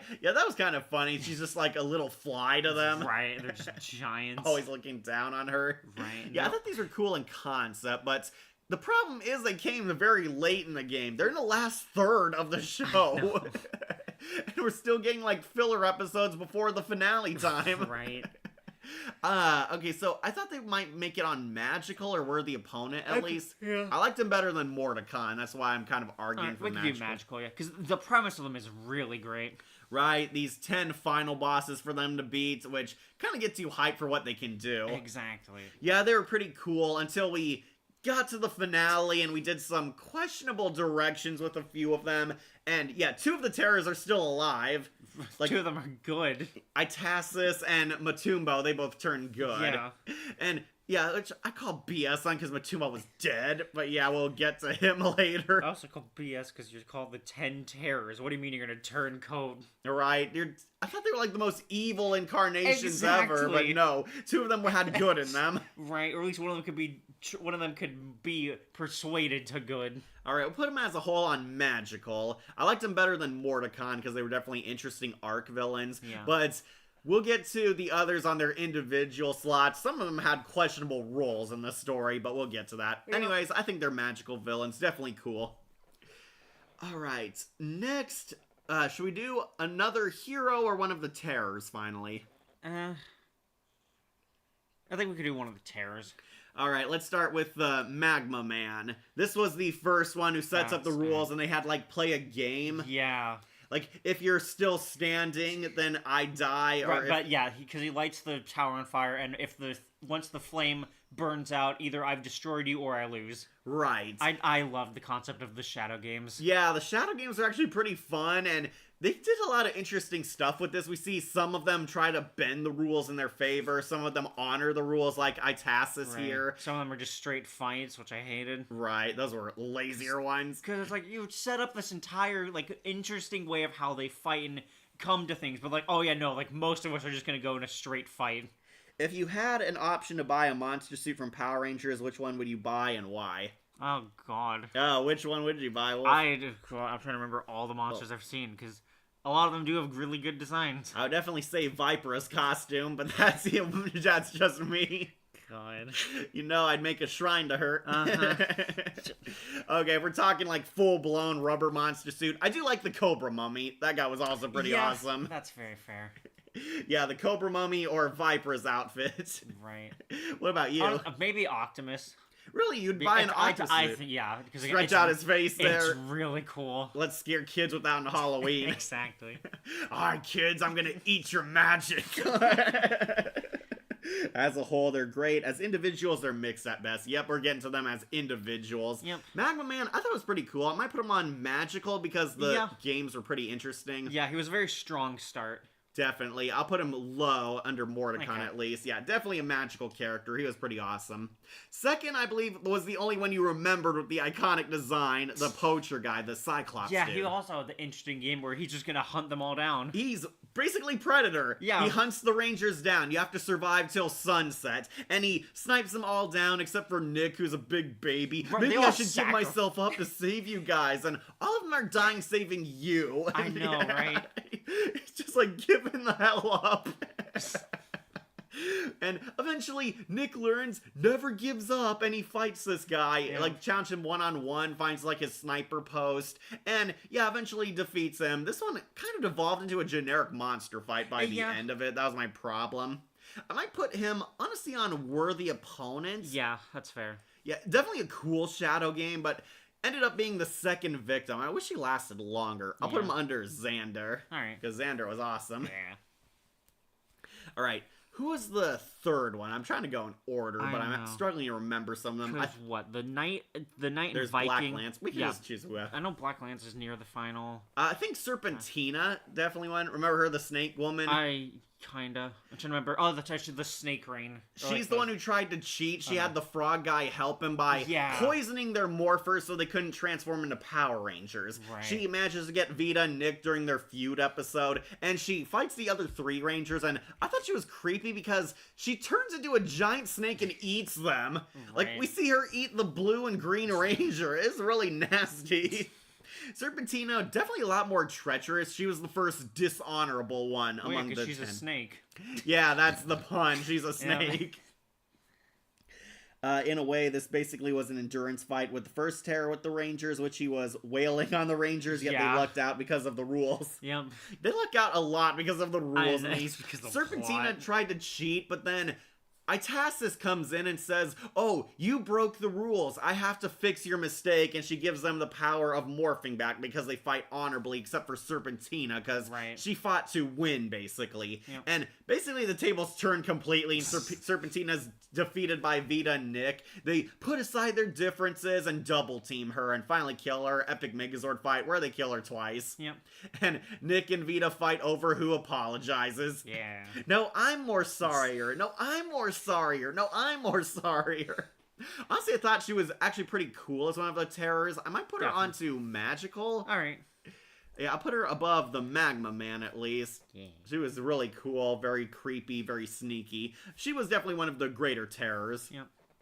Okay. After that, I believe, I think it was the dragon guy. Yeah. Yeah, the brute guy who wanted to fight. Right. This guy also was kind of underhanded. He tried to kill the Sixth Ranger without the games being official. Right. He ambushes the Solaris Knight, goes after him, nearly kills him, but then he's called back upon by the other 10 terrors. Then he finally gets his official turn, and basically he's a big savage brute. The highlight here is this is like one of the grander scale Megazord fights. It is very brutal, very unrelenting, and this guy is basically a force to reckon with. We're gonna put the dragon guy. He was kind of one note personality wise. He just loved to fight, but he was also a dead serious danger and a villain. The Solaris Knights had to unlock a new power of his own to defeat him, basically. Wait, was that the episode where or the Snow Prince comes in? Yeah, I think that was. The Snow Prince. That's right, because that's why it was a tougher fight. Because the Ice Prince was fucking wailing on him for the beginning. And he told Solaris Knight, now you have to be Nick's student. Yeah. And Solaris Knight turned into a baby about it. Oh, this is gonna suck. It's like, I was the teacher. And basically he learns from Nick and learns humility. And finally unlocks his new power where he finally beats this guy. Yeah, this was another one who was more so an enemy of the Sixth Ranger. Okay. He wanted the Solaris Knight dead because he couldn't stand there was someone more powerful than him. Okay, that's why I remember that episode. Right. Honestly, I thought he was alright. Might put him on Worthy Opponent Yeah, also. we could do that. Definitely a very physical force, but not much personality. I'll put him under Optimus. Alright. Yeah, definitely one of the cooler ones. Yeah. Then, after him, I believe, officially came the Frog Dude. Right. Yeah, I remember this guy. So, I was hoping this guy would be Madison's arch nemesis. That's what they kept teasing. Right. He had the plan to launch tadpoles in the sky, and he was like going to plant a bunch of baby frog monsters. They were going to rain like plague style upon the land and kill people. Yep. And they fight him, and basically the Rangers are kind of losing to him because he has the slime that nullifies their powers. Right. Then Toby, of all people, tells you, well, guys, he's fat and the Rangers are physical. You just have to be faster than him. That's right, where Toby's like, well, the Power Rangers would do X or like this. Yeah, they would do a lot more physical tactics against this guy because he's physically limited. That was like his thing because he's fat and out of shape. And the disgusting pus monster, remember he like popped pus stuff at them? Yeah. That was so nasty. Yeah, honestly, I thought his plan was actually pretty clever, and I do like Madison conquers her fears of frogs in this episode. That's right. Frogs? Why did it have to be frogs? Isn't that also when Donna gets her magic back? Yeah, I think so. Yeah. She finally gets a staff back, and they managed to defeat this guy. It do like he was kind of a literal toady to Serpentina. He was like tagging along with her, reluctantly helping her cheat, basically. Right. Then, when he stepped out in his own, it turns out he was a lot more threatening than her. Right? The Solaris Knight had to try and buy the Rangers time. Right. When he was just using the furnace on the cloud. He had to eliminate all those baby frogs, and yeah, we see the Power Rangers commit infant genocide in this episode. Look, they're evil. They're evil monster frogs, okay, so that's fine. Where do you want to put him then? Also might put him on Worthy Opponent. Yeah, I feel like a lot of them are going to end up here. They were pretty cool and very threatening. Definitely better than the Cyclops guy, I will, but under Xander. Alright. Alright, so. Xander's the gatekeeper, I see. Right, Xander is really cool. After him, it wasn't Matumbo yet, it was the... Was it the cranium-looking guy there? Yeah, that's Matumbo, the rock guy. No, this guy. Oh yeah, that's him, the bird dude. Yeah. Yeah, this guy was like the right-hand man to the koi fish dude. Right. It doesn't even look like a koi fish dead on still. From that angle. Right, When he turns around, you see his fish body. Right? It's so bizarre. Right. Okay, we'll do the bird man. Sorry, I don't remember his name. Neither do I. I don't remember him a lot. It was kind of like the Joker. He was a cackling psychopath, cawing like a crow, I guess. Okay. He laughed, he was sadistic, and he was basically the right-hand man to them. He was more of a flyer. He was actually pretty interesting as a villain. He talked like he knew a lot more than he was leading on. He was kind of the liaison to Necroli at first before Itasis took over. Believe it or not, this guy actually lasted pretty longer. He was the messenger bird for the 10 Terrorists for the longest time. Interesting. Yeah, I believe the Solaris Knight also duels him. I wasn't sure because I thought he tried flying away and then the Rangers just kill him in the air. Yeah, they did do that. Yeah. This one I thought was fine. I might put him onto Apprentice Mage. Yeah, I just don't remember him. Yeah, he was honestly kind of more of the one who exchanged banter with the others, always questioning them. I thought he was pretty all right. I'll put him above Lily, but under Madison. Okay. Yeah, I'll put him on Apprentice Mage. Okay, so final few. I know Itasis lived all the way to the end. She got redeemed. There's also the koi fish guy, Black Lance. I know you liked him. Yeah. And Matumbo. Which one do you want to do next? I think we should do maybe Matumbo or Black Lance. Let's do Black Lance. All right, you loved him. The yeah. Steel Soldier guy. Yeah. Black Lance is an evil knight character. I believe they recycle his outfit for an RPM monster at one point. Yeah, you'll see him again. So, Black Lance, basically this guy was also a second in command to the fish dude. Yep. He was Basically, Korag 3.0, also a knight who fought with Warrior. He loved to battle and he wanted to prove his strength. Basically, this guy is the penultimate boss the Rangers fight. Right. Yeah, the Rangers don't even fight the koi fish dude. They No. fight this guy. He wrecks the Rangers, and Nick finally is forced to readjust his battleizer mode. He gets like a power upgrade and defeats him. I did kind of like this guy a lot more. I might put him onto magical, but what about you, Wolf? I'm trying to remember. Did Black Lance make it to the finale and then just get killed in like the beginning of Yeah, it? the first 4 Yes, minutes, basically. okay. Yeah, he made it to the finale only to God. die. He's the last monster of the week the Rangers kill before Right. Optimus. Okay, that's why I remember him now. Fun fact, the creator who made these designs went on to make monsters for SMNT games. The koi fish SMT, hell yeah. The koi Good fish for monster him. design was reused for a boss in SMT4. Nice. I don't know anything about SMT4, but I know it's the precursor to Persona. And all the demons look really cool in it. Really liked it, huh? Yeah. Okay, so Black Lance I thought was pretty awesome. Also gave a ruthless Megazord fight. He's the one who destroys the That's Megazords right. for good. That's why he's so high up. Yeah. He destroys the Solaris That's right. Knight's train. He has the chariot. Yeah, he had the chariot. He wrecked all their Megazord forms, and the Rangers never turned giant again in the rest of the series thanks to this guy. So that Right. definitely won him a lot of points. Where do you want to put Black Lance? You said we're the opponent, right? I actually said magical. Okay. Maybe we're the. I could do magical. I'll put him low on magical then. Yeah. At least above the volcano guy. Yeah, I'll put him above him, but Serpentina had more persona. Right. She was definitely funny. Yeah, Black Lance, pretty awesome enforcer. I Yeah. liked him. We'll put on to magical. Alright, final 3. We got Itasis, Koi Fish Guy, and Matumbo. Matumbo and Itasis were the only terrorists who lived and became good. Right, and I'm still annoyed at Matumbo being alive. Right, you thought he was dead. And but also no, Itasis should have sacrificed himself. I thought so too. Like, I thought all the 10 terrorists were gonna die, but Right. no, they gave them redemption arcs because 2 people called the 10 terrorists had good in them. Right. Alright, let's do Matumbo first. Alright. Kate, you want to talk about him? I got he's arrested. Yeah. Since he was in your favorite pink I episode. know. So, Matumbo. What was he? He was like Earth? No. He's the rock monster. Was he rock? Okay. Yeah, I wasn't sure if he was that or lightning. Oh, well. Yeah, doesn't matter what power he had. He was one of them who... He is, of course, the monster with a heart, as we have said. He doesn't want to destroy the humans. In fact, earlier in the episode, he, I think, like, saves a kid or, like, gets the ball for him and tries to return it to him, but it doesn't work. And Pink, of course, or Pink is the one that actually starts to talk to him and get him to realize that, yeah, maybe he shouldn't be evil. Like, he doesn't want to fight, but he feels obligated and forced to for the Master, and also has the title of, like, one of the 10 terrors. Of course, Xander is paired with her and doesn't believe that Matumbo has any good in him. And it eventually does break to my favorite part of the episode, where he tries to steel himself to be evil, and that's where Vita calls him out, and like, alright, then attack me first. And he can't do it. Unfortunately, the evil power is then forced upon him, and that's the last proper time we get to see Matumbo. He had that sweet friendship with Vita. Exactly. And also, again, he returned the ball to the little boy. Remember, he was also shown to be very powerful, too. He fights Leanbo in his giant Megazord Right. form. They brought him in because the bird guy wasn't strong enough to defeat him. Yeah. And the bird guy hints that this guy is a softie. He was afraid he'd be too kind against Leanbo. Right. Hinting that he did have some good in him. I think Matumbo also bats away an attack meant for the Rangers as well. Yeah, he did. Yeah. Sorry, just get my water. I know.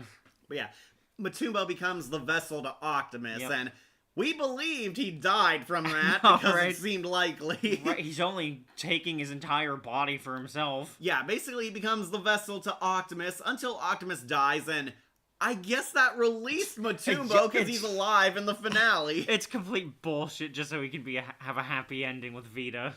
Right. Yeah, I thought making 2 terrorists turning good is another rushed and out of nowhere plot point. Fully agree. At least, Itasis had some character being conflicted on whether...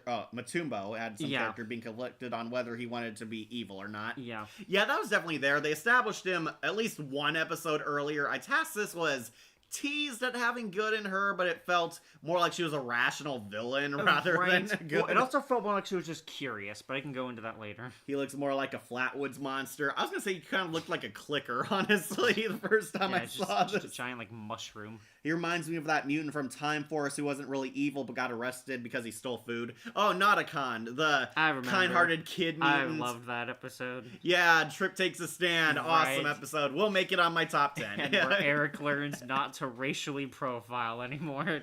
Him coming back was more BS return than Kendricks from Lost Galaxy. Oh, hell yeah. Actually, no, I think Kendricks is still more bullshit. Right, because she was actually dead. Right. Here he became absorbed by the master, but he's Right. alive, and he becomes, I guess, best friends with Vita because she's yeah, playing the DJ board Yep. with him. And oh yeah, we get to see the Pink Ranger twerk. Yeah, woo, shake your booty. Right. Yes, Vita twerking much hotter than She-Hulk twerking. Because Vita's actually a hot chick really there, Right. not a CGI orc. Also, I did not like the pink hair on her in that. You didn't like that? I It again, showed she's grown. well, and I know loves it pink. is, but I just don't like it. I don't think it. I think it clashes with her outfit. Right. I do know Vita's actress shows up at Morphicons, and she looks so hot even today. Yeah, Nice. she's older now, and she actually outgrew her hair. Oh, nice. Yeah, she looks pretty hot. We see, like, she showed, like, she posed in the Mystic armor still for people. Hell yeah. Yeah, you should see images of her after this I wolf. should just go to Morphicon, basically. Right. Morphicon is great, but yeah. Matumbo shows up, he's alive, and I guess he hooks up with Vita, or they become best friends. Where's he gonna live? Isn't he, like, bunking with the sisters Who now? knows? Okay, so I liked his arc. His survival was BS, I know. but whatever. Glad he got a happy Yeah, ending. his Monster with a Heart episode is still nice. Where do you want to rank him on here? I was thinking low magical, Yeah, maybe high worthy opponent. we could do Magical. It was still a good episode. Definitely a great episode, And it's even though such- it's a remake of Wasp with a Heart. Right, I'll and put him it's- under Black Lance. But at the same time, it's also a tragic one because instead of him, just being killed, He's outright, ambushed and betrayed he by his terrors. Well, he becomes the ultimate evil, basically. Yep, the best guy becomes controlled by the most evil Yeah, mofo in the And galaxy. that is such a tragic ending for him. But then he shows up alive, yeah. even though they didn't seem like coming out of debris or I know. anything. Yeah, I'll put him on to magical. Yep. All right, I think we're at the final two terrors. Yep. Let's do Itasis. Yeah. Yep, the Egyptian cat The girl. Sphinx. Itasis is the schemer, the calculator, the evil genius of the 10 terrors, the Sphinx monster with that BFG bazooka. Remember that was her Right, I gun? She has like a forgot. giant cat cannon. Itasis actually is another monster with a heart. She wants to understand why the Rangers do what they do. Why do they oppose her and the Master? And it's because we have the greatest weapon, courage. And she has to study this courage, learn why it's important, learn why it gives the Mystic Rangers basically their backbone, their power, makes them better, why they've been winning and they've been losing. And it leads to Itasis gaining a redemption arc, and similar to Necroli, it's really rocky, Yeah. really rushed. It also came in the last few episodes. She was like full-blown on board with being evil in the first half, and basically this is how they try to write their way around it. It's like, well, she's not really evil. She's a seeker of knowledge. Exactly. And she's willing to cross a lot of lines to get that knowledge. And I wish they played that more. Me too. I kind of wish, like, yeah, it got proper exploration. Right, where, yeah, like, she's not good. She just wants to study them. Right, but it leads to her turning good. She has the Rangers at her mercy, decides not to kill them because they ask her, oh, is this really what you want? Blindly following the Master's orders, and she realizes, no, this isn't what I crave. She turns on the other terrors, and Black Lance and Koi-Fish Guy double team her. Yep.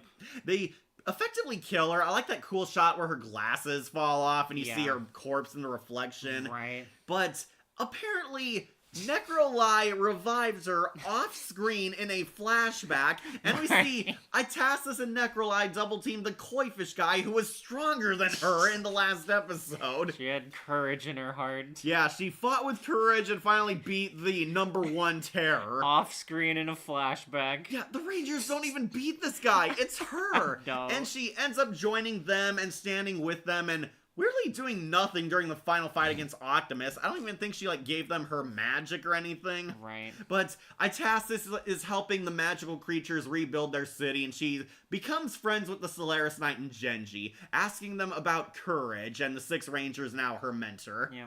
And that's where her story ends. She turns good, Yeah. which kind of weird for a character from the 10 Terrors. I know. I liked her, but I felt it was another rushed plot and really out of Yeah. nowhere. Also, good idea, not so great execution. Yeah, they're gonna see that on SPD again, Wolf. I'm But yeah, aware. where do you want to put Itasis then? I like her design, honestly. I know, that was it's cool. so good. I might put her on Worthy Opponent, honestly. Yeah, I could put her there. I will be putting her above Necroli because they planted the seeds to a redemption arc. It just didn't Right. form well. They did not do the friendship with her at all, though. That came out of nowhere. That's right. She was the only one who treated Necroli with kindness. It's bullshit. It's like BS. Like we see Korag would have been your friend, but you were a treacherous backstabber. Right. Yeah, I'll put her on the Worthy Opponent. All right, final terror, Koi Fish guy. This guy is pretty much the ringleader of the 10 Terrors. He's the one barking orders, barking commands, doing the Master's work. I believe there was a deleted scene revealing that he was actually related to Optimus, but it does look like that in their designs. because they're both like fish creatures. Apparently, they were supposed to explain he was going to be Optimus's brother, and it's why he's so busy trying to revive him. Okay. Unfortunately, this kind of got cut out, left on the cutting room floor, and he gets killed off screen in a flashback. Yeah. The Rangers don't even defeat this guy. They It's barely Itasis interact and- with him. Yeah, I think they like meet him once. The most he did was he was the one who ambushed Matumbo when he's trying to run away. Right. And yeah, beats him up so the Master can possess him. I thought he had a cool design. He has Definitely. that creepy fish look. He's kind of a samurai koi fish-like monster. Yeah, looking at him dead on is much better than looking at him from the side. Right, then when he turns his head, you see the whole Right. fish body on the back. It's really So trippy. weird. Yeah, Power Rangers always has evil samurai or fish. That is like their go-to monster. That's Japan for you. This guy ended up really disappointing. I might put him on either Worthy Opponent or Apprentice Mage. Apprentice Mage. Apprentice Mage, okay. I do think he deserves the low ball. Yeah, definitely. Should have been one of the greatest of the terrors, but ended up killed in a flashback. They got rid of him so quickly. He should have been in the final battle. Nah, we'll put him on Apprentice Mage. Built up and led to nothing. Yep. Alright, we're almost there, Wolf. I know, we a got few our characters side left. characters now. And Yeah. our 6th Ranger.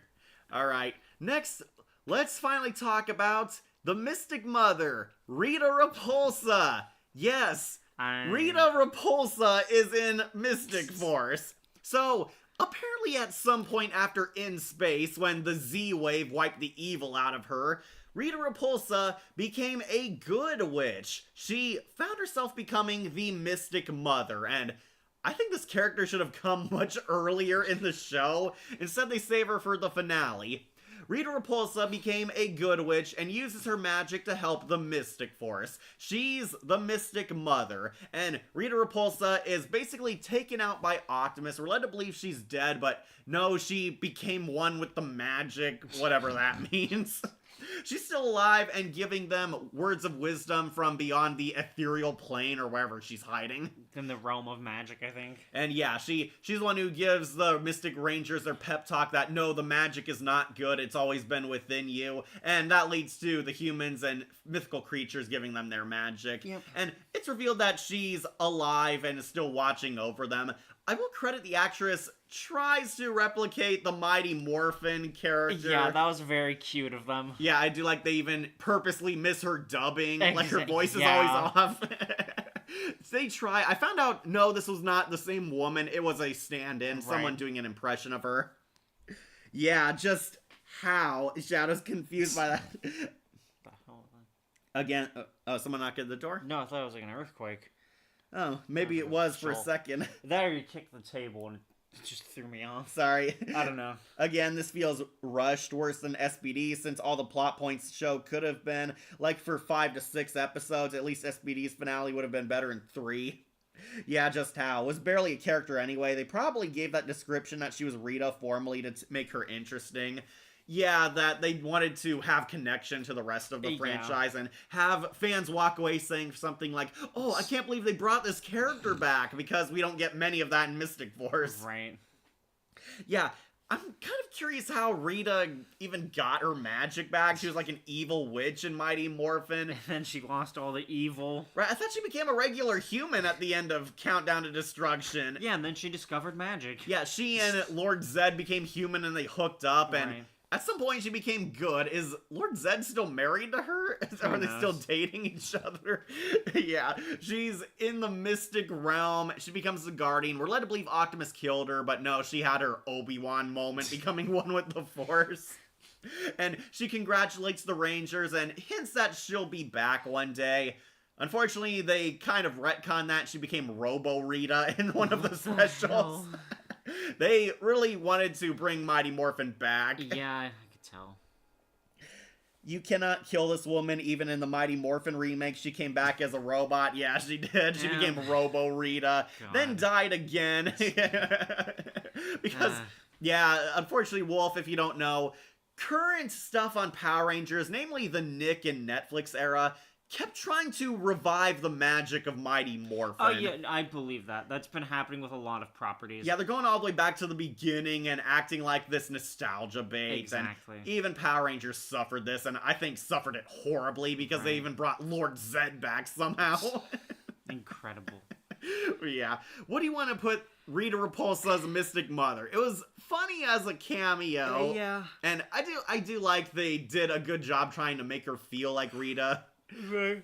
But she didn't really get to do much. And Exactly. honestly, it would have been interesting if Rita Repulsa was actually Udana, the mentor figure. Yeah, that could have been neat. That would have been neat, and you didn't have to go into too much detail, but it would have been nice. Right. Might put her onto Apprentice Mage, honestly, because Yeah. she was kind of a non-character, Right, just she's a not cameo. good or bad. I'll put her under Madison, because liked Madison a lot more. Alright. Yeah, sorry, Mighty Morphin fans. Rita Repulsa's cameo was just that, a cameo. Gonna put her onto Apprentice Mage. Alright, so who do you want to do next, Wolf? Final 6. I know. It's pretty tough. I think we should do, let's knock off the Snow Prince Okay. next. Snow Prince was actually pretty badass. He was I did like awesome. his episode. I wish he got more, because he was cool. Right. The Snow Prince is, I believe, the right-hand man to the Mystic Mother, but he's Yeah. also the boss of the Solaris Knight. Snow Prince comes in, kicks ass, like beats up one of the 10 Terrors easily, saves the Solaris Knight, and orders the Solaris Knight to become the apprentice to Nick. Yep. And it turns out this was a secret test of character. He was teaching him a lesson for the Solaris Knight to be humble and learning to try new things and take risks. That Right. was like his big deal. He kept sticking to his old traditions and methods. And he adapts and learns to ride a motorcycle while Nick gets the horse for once. But it's the magic carpet. Right? I thought this guy was actually pretty badass. yeah. He was cool, had Even that as a- nice design. Even taking the little small mentorship role was actually really nice. Right, he comes back in the finale. Unfortunately, it's to get clowned. He warns them that the Mystic Mother has fallen, and he's Right. standing basically in the crowd. He does help give them their magic, Of which course. was a lot more than what Itasis did. Right. So, I'm gonna put him low on magical, since he Yeah. was really cool. Put him above Magma Guy, at least. Yeah. Yeah, Snow Prince, definitely a cool character, deserved a lot more. I thought he was actually pretty underrated. Oh yeah. Snow Prince definitely surprised me, only in a few episodes, but he was kind of awesome. Yeah, this guy also should have been, like, among the mentor figure type of characters. Definitely. I thought that's what they were going to do with him, but no, he shows up for a handful of episodes. Yep. He's kind of like a herald for the Mystic Magic, Yeah. which is still pretty cool. We'll put him onto Magical. Alright. Almost there, Wolf, at the I know. final few. What an interesting collection we have left. All right, let's knock off the Magic Tribunal, the Aye. Mystic Elder Gods. The ones that oversee wishes. Right, these guys came in the Dark Wish episode, and I did like their designs, these spandex that covered everything, made them Right. look like abnormal elements. However, they're about as useful as the Mortal Kombat Elder Gods. Hey, they did something at least. Right, so the Mystic Knights have to fight their way into this interdimensional plane. Nobody has ever found this council. They handle like trial stuff in the mystic realm and magic, they need to go to them to reverse a wish because the Dark Wish has destroyed their world. They pass a lot of trials, tribulations, obstacles, and basically a lot of fight scenes for Power Rangers. Yep. They fight in the desert once, so we kept that tradition alive. Then they finally make it to the magical Dark Tower door that takes them into their realm. And their realm, honestly, is really cool as well. Like the cool Microsoft paint. And yeah, I caught that because it's like a weird sort of like Greek sort of open temple. Like in a Shinto temple exactly, or something. on a very idyllic island. Right, they're in this magical fantasy realm, basically. Yeah. They go there, and they do have their own personalities. The white and black are yin yang, and red is kind of neutral. Yeah. Which I found very interesting, but this kind of leads to the worst part of the episode where they tell them that, oh, whose fault is it that the magic has been abused? And said, look, it's not our fault. We didn't abuse the magic. That was out of our control. God, It's like, yes. basically, they wanted to teach the Rangers to be humble and not abuse their powers. And instead, the Rangers deflect that. They deflect it and say, oh, it's not our fault. It was the villain's fault. It's like, we need magic. And basically, they refuse their wish. And this kind of pissed me off. At the beginning of part 3, they basically walked back everything they said to them in part 2. Oh, well, they're still fighting. This must mean that they are good. Right. It was a secret test of character. They wanted to see if they were still worthy of being Power Rangers. The Mystic Rangers still fight even though they don't have magic, get their asses kicked. Then they decide, you know what? The Rangers are right. Let's reverse the wish or give them back their powers. Yep. And yeah, that's the end of that. They give them their powers back, and I think this should have come later in the episode as opposed to the beginning of part 3. Yeah, that Dark Wish, the third part is just awful. Yeah, it just becomes about them addressing Korag in the last half. Right. Yeah, they reverse Imperious's Dark Wish and give them the powers, and this should have happened at like the halfway point, or at least close to the end, I would say. It should have been a climax that was earned. Right. Instead, it happens early in part 3, which I guess was better if you watch this in the movie format when they used to release DVDs and VHSs, but does not work in the show's format. But yeah, basically they give them back their powers. Pretty much sums that up, like the Elder Gods and MK, only slightly better since they actually do something after they see how brave the Rangers were against evil without their powers. Yeah, I like the idea, but the pacing was horrible. I know. The problem is I really like them in part 2. I really like that they don't give them the power back immediately. Yeah, ends on a dark ending for them. I know. I was so hyped, and then they just at the start they reverse everything. God.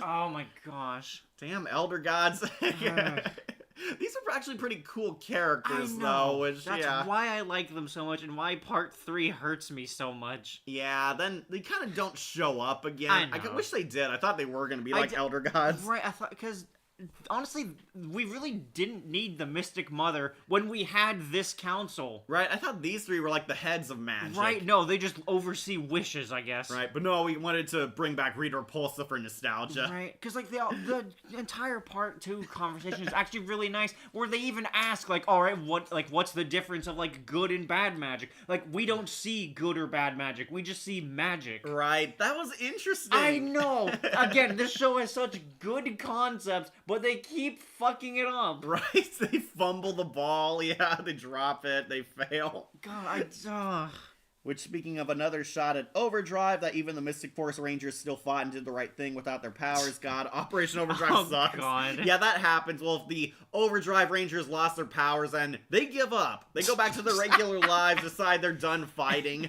It takes Johnny Young Bosch getting involved to get them to put the helmet back on. Incredible. Yeah, the Overdrive Rangers were so bad. As soon as things went bad, they all just went back to their boring-ass lives and gave up. God. Worst Rangers show ever. Anyways, Magic Tribunal, I want to put them up high, but I really want to I might have to put them on low Worthy Opponent or Apprentice Mage. Worthy Opponent. I want to give them the high ball. Alright. I really love it, and it hurts me so much. I'll put them above Optimus, at least. Yeah, I like them. Alright, we'll put them on Worthy Opponent. Definitely interesting characters. They ended up being the Elder Gods of Power Rangers, sadly. So yeah, going on Worthy Opponent. Okay. All right, final four. Let's do Toby finally. Okay. This is Toby, the nicest boss in the I world, know, right? considering the Rangers dump work every day to go fighting and never tell him. Toby is the goofy, weird boss of I believe it's a music store. Yeah. They sell, like, tapes, CDs, and equipment, too. Right. The Rangers have jobs. They work at a music store, and Toby is their eccentric boss. He's kind of this weird guy. He's eccentric. He likes going on adventures, getting in shape and stuff. Going on weird physical activities. He likes deep diving in the reef. He goes on walks every morning. He sometimes scales mountains if he's up to it. And he also has a skateboard. Yeah. Toby is the nicest boss in the world because the Rangers all work under him and frequently flake out on work to go fighting bad guys, and it is a miracle Toby doesn't fire them. Right. He must really need their help. They even dump him whenever he's at work helping them. Right. Toby has this funny running gag where he always misses when magic and ranger stuff is happening. The gang are like playing with magic, doing supernatural things, and he thinks he sees magic, but then it realizes, oh, no, it's just me seeing things, and believes in normal realism stuff. He has a lot of funny moments, I will say. He was entertaining. He didn't grow on me as a character until halfway through the show, where they start asking him for advice. He starts sort of being a mentor figure, giving them good life advice, being there for them. He actually calls them out when they don't trust Nick, when they believe he stole the money. That was like one of the first episodes, though. Right. Did show that he does have some intelligence to him. Then he also takes care of Phineas, your uncle from the countryside. They really dumped him onto him. Which I thought was dumb. Like, not one of you could stay with Phineas. I know, right? No, let's dump him on Toby. Toby encounters a lot of magical stuff, thinks he saw something, or thinks it was all a dream, like when the rock star came into the place. That's right. They once brought the standee to life, then changed him back, and when he really comes, he doesn't believe it. Yep. So, weirdly, they give Toby a character arc near the end where he finds out his employees really are the Power Rangers. I do love that funny scene where he recaps the entire series. Like, he tells everything from the start all the way to the current. But he sounds like a crazy person retelling it. Right. Ah, yes, Toby, he exists. Yeah, that was kind of my first impression of him. He was there. Then, Toby does have a character arc in the finale where he rounds up all the humans and convinces them to make peace with the mythical creatures and help the Rangers. And it comes out of nowhere. It's like, guys, I talked to all these people, how you've saved us all, and we realized we could put aside our differences with magical creatures. It's like, did you guys even know magical creatures existed? So it really is just like a throwaway line in the opening, right, where they talk about how there's like, oh yeah, and there's the dark forest that no one goes to because it has evil creatures in it. Which, like, that's a very European tale. Yeah, as well. I did like that they established that, but I didn't know they knew they were real. Yeah, I don't think they did. I think for the humans it was just a story, but they believed all of it wholeheartedly, I guess. Right, then this never comes up again until the last episode. Know. Yeah, nowhere is the racism angle ever provided. It reminded me of Star versus the Forces of Evil, where humans and magic creatures had issues with each other, then it's about getting over racism. That's what they kind of do here, and as I said, Wolf, definitely a Disney show. Yeah. Yeah, humans and magical creatures come together with Phineas being the spokesperson for the magic side, and Toby being the spokesperson for the human side. Yep. And like, guys, you protected us all year. Now, let us give you some of our magic. And it's kind of this clap your hands if you believe kind of moment where all the humans and magical Santa creatures... Christ. Yeah, remember, it reminded me of that. We believe in Santa Christ. I believe in Santa Christ. They have that moment, and the mystic magic comes back, and the Rangers kick ass. And Toby hooks up with Necroli. Not at all set up outside of the one time she kidnapped him. Right. It's, I guess, supposed to be funny because it's ironic. Necroli abducted him one time, and now they're dating. They buried the hatchet and are friends. Yeah. Lucky Toby, but yeah. Where do you want to put Toby, honestly? I thought it was actually fine as a character. Yeah. Once again, might be worthy opponent or apprentice mage, honestly, but... I could do worthy opponent. Do you want to put him higher? like I could put him low on magical. I Nah. don't think he's S tier, honestly. Definitely not. Because, like, the moments where he does give them the advice and stuff. That is nice. Exactly. But then there's just a lot of dead space as well. Right, he's just the comic relief for most of it, but we Yeah. have enough comic reliefs on this show. Right, so I could do the 6-7. 6, 7. I know. All right, I'll put him next to Claire. Alright. Yeah, I thought it was pretty Yeah. entertaining. Yeah, it's still kind of funny. Even Definitely without it. the greatest boss in Power Ranger history. Yeah. Going on Worthy Opponent. All right, speaking of which, we should do his opposite side, Phineas. He's Oh, Alf. Phineas, it's only you. They Yeah. say that every time they I meet do him. love that. So Phineas, I was afraid I was not gonna like him. He starts out as kind of this weirdo that he's supposed to like be this eccentric homeless guy. Right. Oh, hey, give me a hug, guys. Oh, are those stinkleberries? Give me a punch. And every time he's called ugly, he takes it as a compliment. He likes ugly and hideous things Right. and eats gross stuff. You will not see the last of this wolf. This is kind of like Piggy's character. Piggy was Right. into gross and disgusting stuff too. No wonder he's called Piggy. Right, he's a pig. He lives in a sty. His house is the dump. Okay, so Phineas, basically the comic relief until we find out he has super duper importance in the grand scheme of the story. So Phineas grows this odd friendship with Nick, and we find out he saved Nick when he was a baby. During the fight, Leanbow lost the kid, and Phineas ended up saving him, and he jumped into a portal to the human world. Again, kind of make me question what time this is taking place in, because the Right. portal had buildings and humans, civilians all over. It's also kind of weird because when they first tease that aspect, they make it seem like he did something horrible. Right? I thought he was like hiding a dark secret or something. Right? No, he saved Udana's baby, and he knows it's Nick. That's why he's spending time with Nick. He saves him, takes him to the human world, and keeps it secret. He watches Nick, tries to talk to him, and we find out he's been trying to see if this is the same baby he saved. It turns out his suspicions were true, and rather awkwardly, he reveals that, oh, he saved her baby long ago. And Udana finds out the truth, that Nick is her kid, that her son is still alive. And Phineas kind of becomes like the weird uncle to Nick, hanging out with him. He eventually gets importance again when Lily crosses paths with him, because Lily and Phineas are both the outsiders. Yep. Nobody likes them, they're seen as the weirdos. That's right, he's a Troblin. Yeah, part troll, part goblin. He's not accepted by either, because both the races apparently hate each other. Yeah. I wish we saw this, I but know, right? yeah, we never Once again, do. another interesting aspect of racism that actually is a thing in real life. Actually, now that you mention it, Ninja Storm has the Rangers work at a sports store, but don't question them disappearing with their Ranger duties either. Ah, great. Yeah, Ninja Storm was into the extreme sports. Right. You're gonna see a lot of those. Yeah. Red Ranger likes to be a skateboarder. Yeah. Okay, so Phineas becomes friends with Lily, and I did find this kind of funny. He and Lily hook up.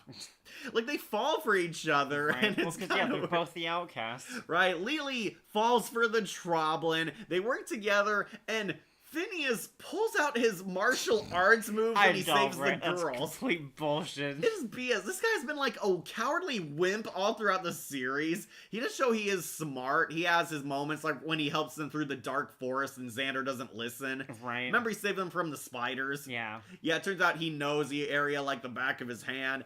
He had that funny episode where he went to the dentist. God, yes. He and Toby are stuck together. With the fucking dentist that shouldn't even have a license. Like, he can't even see, and he thinks Toby is the patient. Right.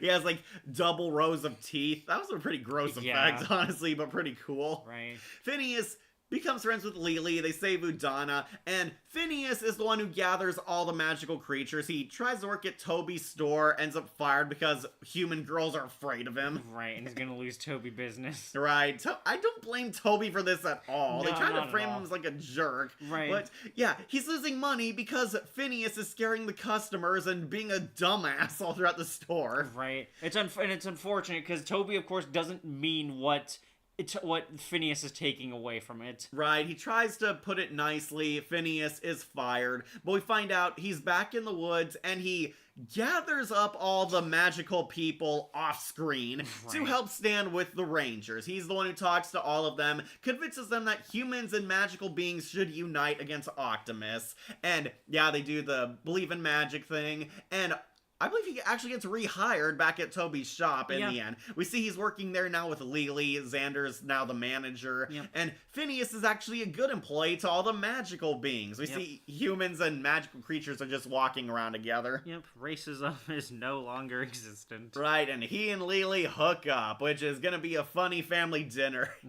Yeah, can you imagine Phineas and Toby on a double date with Necroli and Lily? This guy was basically just Alf. He was I know. the clumsy one, said random non sequitur sentences. Where do you want to put Phineas then? Okay, so You're gonna hate me, I think, but I want to put him at magical. Or You not know- magical, above magical. really, Mystic. Yes. Okay, I'll listen to it's, you. It's very I'm weird. putting him under Chip though. Yeah, because a lot of his dumb lines still did get a laugh out of me. They're funny because he's that random anime character. Exactly. God. It's just something about him. Alright, I'll put him low on Mystic. He definitely stood out among the cast. Yeah. Definitely an interesting character. Right. Don't forget, he also raised Fireheart for a little bit. Yeah, he did Called him take care of PJ. it. Ended up saving him. Yep. Then he got sneezed on with all that Nickelodeon slime. God, yes. Alright, I'll put him low on Mystic. Definitely a funny comic relief Yeah. character. One of the surprising highlights of Mystic Force. Oh, it's just you. Alright, at the final two, and we Yeah. are going to end on a high note. We got the Sixth Ranger and Genji. I think we should do Genji next. Is So, it Gingy? Genji, I think it Whatever. was Genji, but yeah. Yeah. Alright, the magical genie cat. Yep. I really like Genji. Yes, my cat bias is showing, Wolf. Uh-huh. I might put him low on Mystic also, because I thought he was actually funny. He's the cowardly lion. Right. That's what he is. Even He's his voice, honestly, is kind of like that. Right, he's the cowardly lion. A bit of the cowardly lion actor, and I thought a little bit of Robin Williams as Genie, too. Definitely. Yeah, he's a magical genie. The Rangers find him in that cave. They find his genie lamp. Well, yeah, because the genie lamp's also with both. The mummy and Yeah. the And frog. The frog is there. Yeah. We see the frog prince. The Solaris Knight is also in there. He's actually best friends with the Solaris Knight. And honestly, I found him really funny. He grants wishes, but one and only one. And the Rangers wish, can we wish for more wishes? Yes. But that was it. Now I don't grant you any more. Yeah. It's just such a troll move. And he does a similar thing when escaping from Lily as well. Right. Like, she asks for, like, better nails, and he gives her, like, those claws and Right. runs away. Well, that was your wish. See you, kid. I thought it was also pretty funny. Oh, yeah. And we actually get to see, like, a monster suit guy interacting with the Ranger actors even when Yeah. they're out of armor. Genji actually does get a character arc. He has to get over his cowardice and his selfishness. He is actually jealous of Fireheart at first. Yeah. He nearly gets rid of the baby, realizes his mistakes and atones for that. He ends up taking like the bullet for the Rangers at one point, almost gets like erased from existence, and he does prove he's a pretty good fighter. He fights like the monster of the week with his bare Yep. claws. They get a new super mode weapon with him, and he has a sad backstory with the Solaris Knight. He had a curse put on him because this king was jealous he was too popular. He was gifted this magic box and it trapped him in there, where Solaris Knight had him put it in as his genie, and that gave him a lot more freedom because he would have been killed. Right. Yeah, and basically he owes his life to the Solaris Knight, and that's why they're always sticking together. Yep. It turns out Genji was a super important guy even back in his past. And eventually gets over his cowardice and is standing with the Rangers. He almost dies with the Solaris Knight until they're brought back by Necroli. Yep. And honestly, I really did like him. I thought he was funny. I thought he was amusing, entertaining, and Yeah, he was had fine. those cool cat attacks. Remember he Right. I had love the it. gun that Yeah. turns into the lamp, and you shoot him and he claws at enemies. Yeah, that was a cool attack they had. Genji, yes, he was a fun character being a genie. No, at least the genie is another one that's good and you can trust him. Yeah, he was much nicer. I mean, you can't really trust the genie's wishes because he just uses it to basically get nothing out of it. Confession time, Genie and Anubis Kruger from SPD. How many feelings? I don't think you typed that right, Tails. Genie and Wait, where is it? right up here. Confession time. Ginny and Oh. How many feelings? Yeah. Curious what the feeling or what the sentence is there. All right, yeah, I think your sentence cut off there, Tails. Okay, did you? Wolf hasn't seen SPD yet, so he has no opinion on Doggy Kruger. I think he will absolutely like him. I mean, probably. It's a dog. All right. Yeah, I would put Genji onto S tier. I'll put him under your precious Phineas, Good. Wolf. Thank because you. yeah, because I don't feel that strongly. I do like him. I thought he was funny. I kind of He's like very Phineas fast more. talking, very smart mouth. Again, kind of cowardly line mixed with the genie from Aladdin, but that's what gave him a lot more personality. And he actually did give the Rangers new powers, and he's best friends with the Solaris Knight. Yeah. I thought he was actually an interesting character. My cat bias is showing, but I'll put him low on Mystic. But let's end this on the high note of all high notes, the Solaris Knight, the 6th Ranger, Wolf. Yep. Finally made it to this guy. This is the official 6th Ranger, the Solaris Knight. I could not get over how he looks like Jango Fett from Attack of the Clones. I believe he's another New Zealand actor like him, but yeah. Okay, so they find out there is a 6th Ranger out there, and it's a bit rushed. I remember looking back at Wild Force when we had that huge arc with Merrick. Yeah. Here, he was locked in a cave, and he's a frog showing up in the background, and Madison kisses the frog, revealing that he's a hot, sexy prince, the Solaris Knight. He and Genji are a co-op 6th Ranger. Genji, forms into his weapons, and he becomes the Solaris Knight. I love his validating your parking card on him. It's so dumb how he transforms, but it's definitely from the Japanese show. Yeah. He has his Solaris card, and he brings out a hole puncher and validates the parking, turning into the Solaris Knight. And his armor is pretty cool, honestly. I do like he's got the cape, he's got the armor, the blue and gold as well. Has the crescent solar eclipse looking horn thing. He fights with his genie lamp gun. He has those settings modes on it. And has the cool train Zord. I do love train Megazords. Those are always fun. But yeah, Solaris Knight, basically the wise elder knight. He's a veteran ranger. He's seen it all. He's seen his action. He becomes another mentor figure to the Rangers. He's the one actually physically training them. Love the bound combat. He teaches them, becomes the master to the Rangers, earns Xander's respect. Xander at first hates him for really the pettiest of reasons. I know, it's just because he's better than him and a bit bossy, but he's clearly trying to be a good teacher to them. Sorry, I meant to say had me feeling something. Okay. Jeez. Same actor who voiced Kruger from SPD, by the way. Oh, okay, this is Doggy Kruger's voice. Jeez, okay.